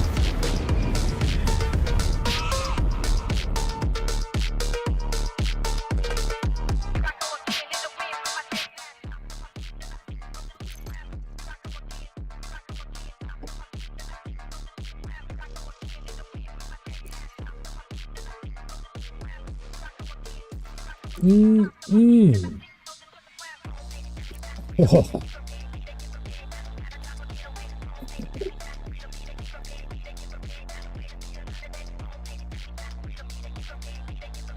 Some good tasting vape juice.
All the missiles.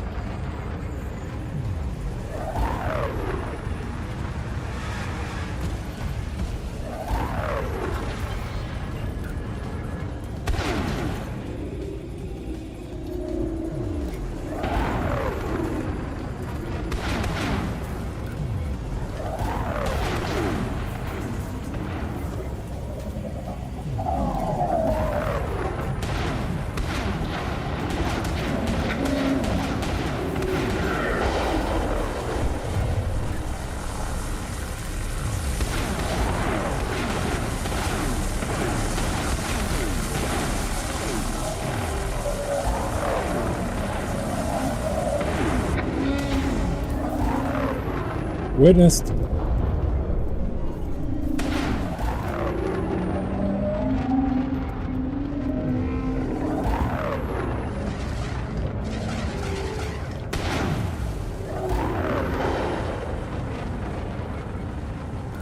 Keep facing away. Cool.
Fucker.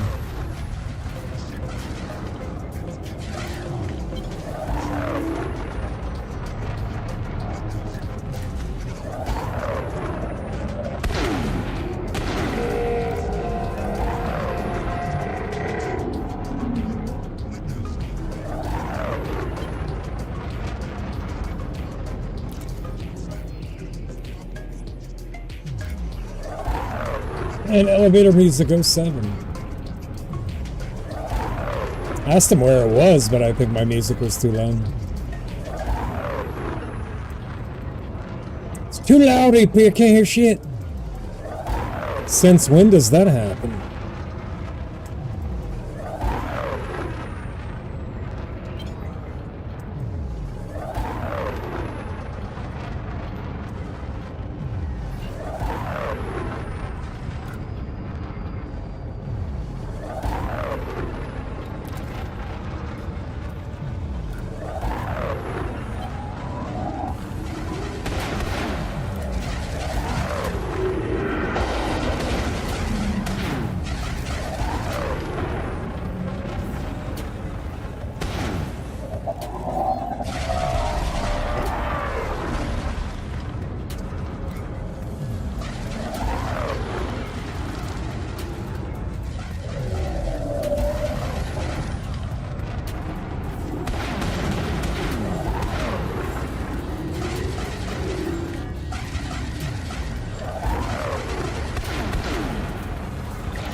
And ooh.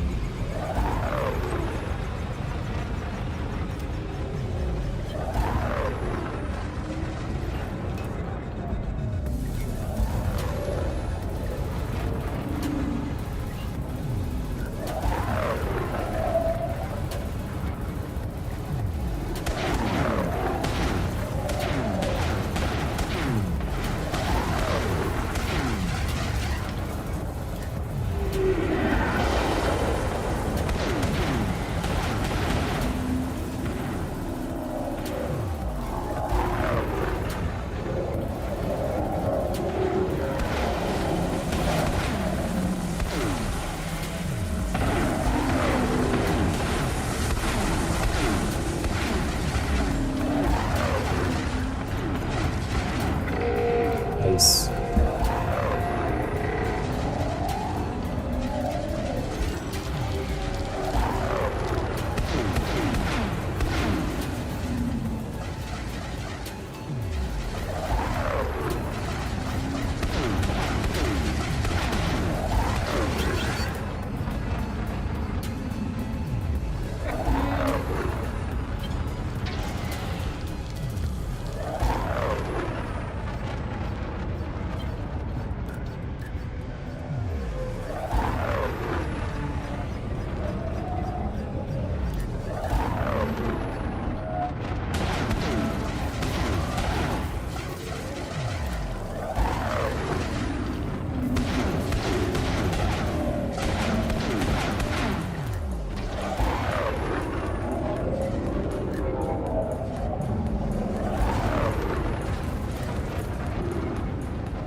Goodbye.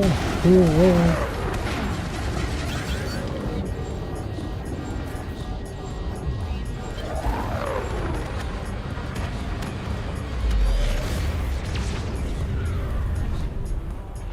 Figured that the system does have a gas giant with ammonia based life. I just didn't expect to see it so far from the bubble. Yeah, they're in all sectors.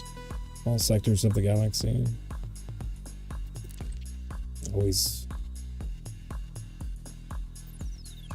Not. They don't have to necessarily be orbiting the planetary bodies. Won't always be orbiting the gas giant, as long as the gas giant's in the system. Sorry, I've got fucking vape juice everywhere.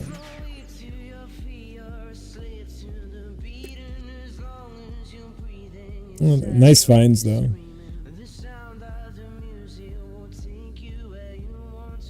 Like elevator music said, nice to break away from the monotony of exploration, you know? Like, oh my god, Thargoid things.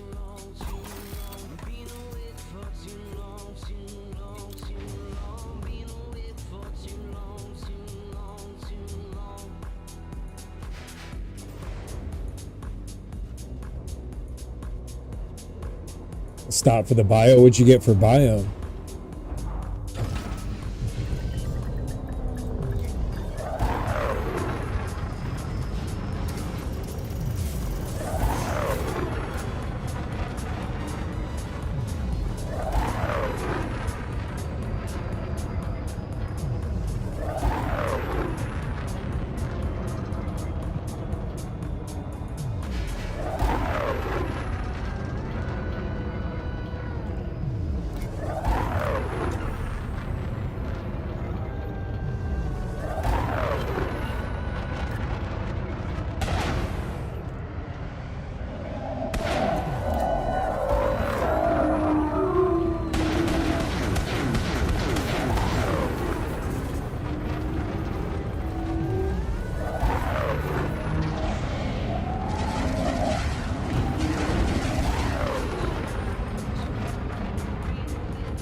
GG's.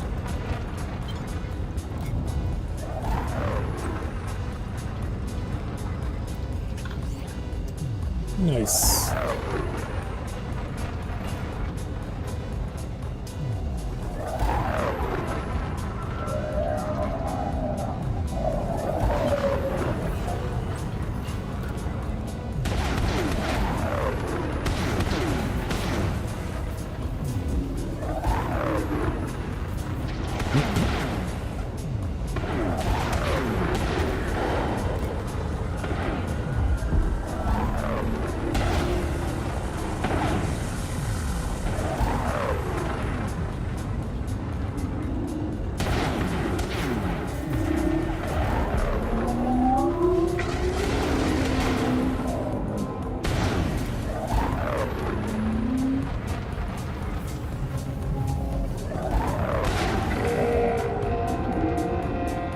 Two more.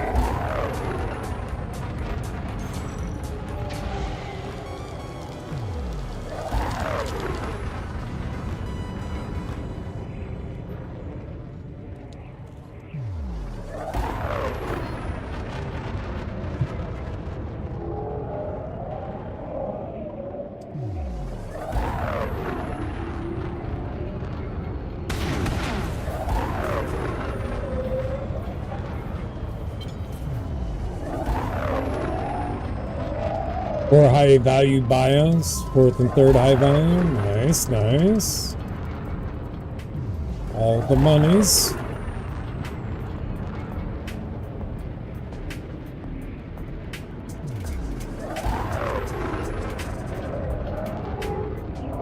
program you can look into called Elite Observatory, unless you already use it. Gives you estimated payouts. And the likeliness of what you'll find on the Planet 1 scan. Pretty nice little program.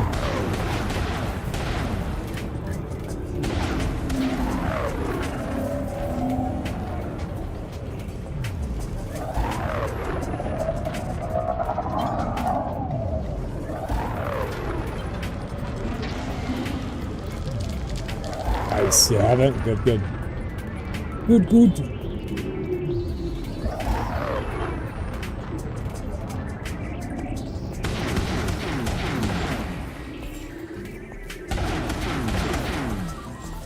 It's good to see you back in Elite, man. I know you've been seeing other games, it happens.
Oh, you have a voice pack for it?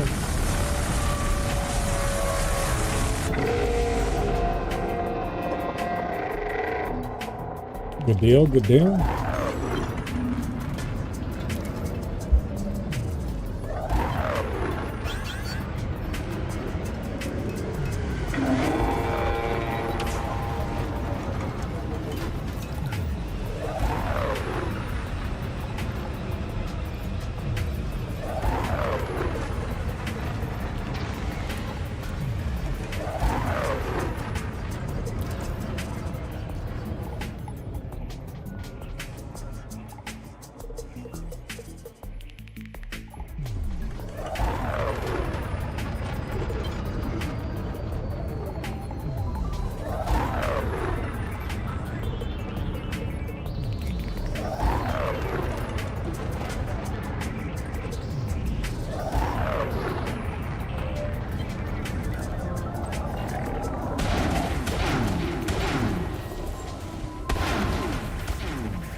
Like Edie's Scout, but better. Gotcha, gotcha.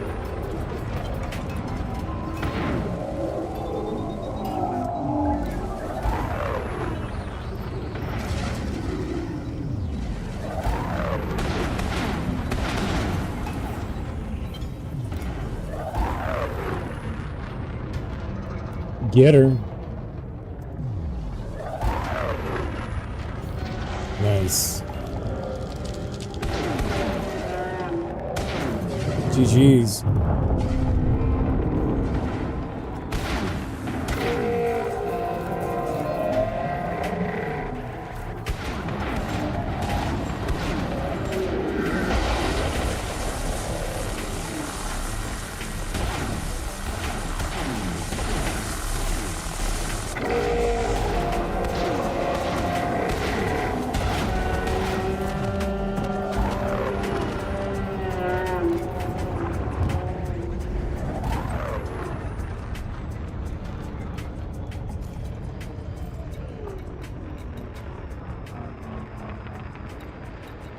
Okay, I need to turn that in. Man.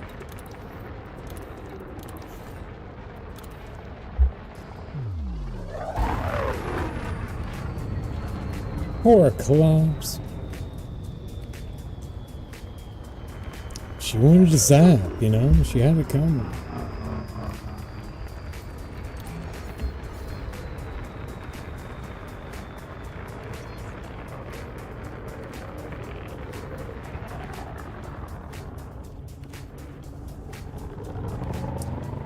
Gotcha. I'm actually going to call it there.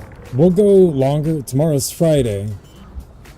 If this is still a thing tomorrow, we'll go longer than 4 hours. I've been trying to keep it at like 4 hours a day. But yeah, we'll pass on the love to someone else. If you guys have any recommendations, preferably someone hunting Goids. Hopefully someone's doing the same thing. Let's see. But yeah, I need to go do my thing.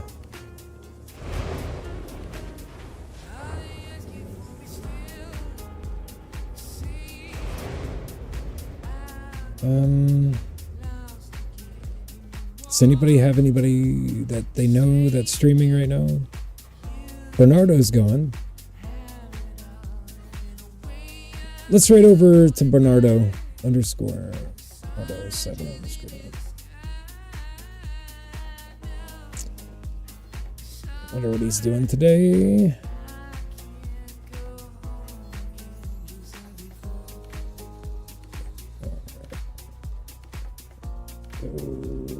Seven underscore.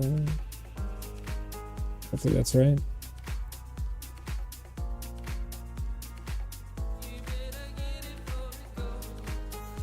Bernardo.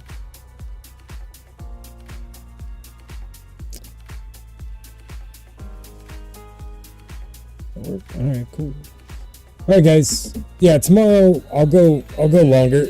And it'll probably, the way that the system's going, it'll probably finish tomorrow. And if that's the case, try to, like, I don't know. If Indra has no more invasions, we'll go somewhere else to kind of enjoy the Thargoid smacking and not having to travel 150,000 light seconds to do so.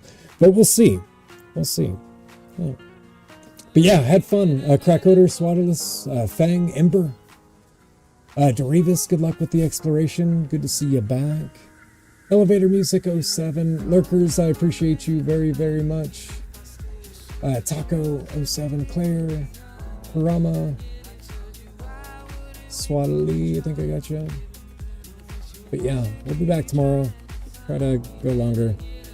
Yeah. All the things and stuff. But yeah, it was a damn good day. A lot of Thargoids killed. Should be up to like 40 billion.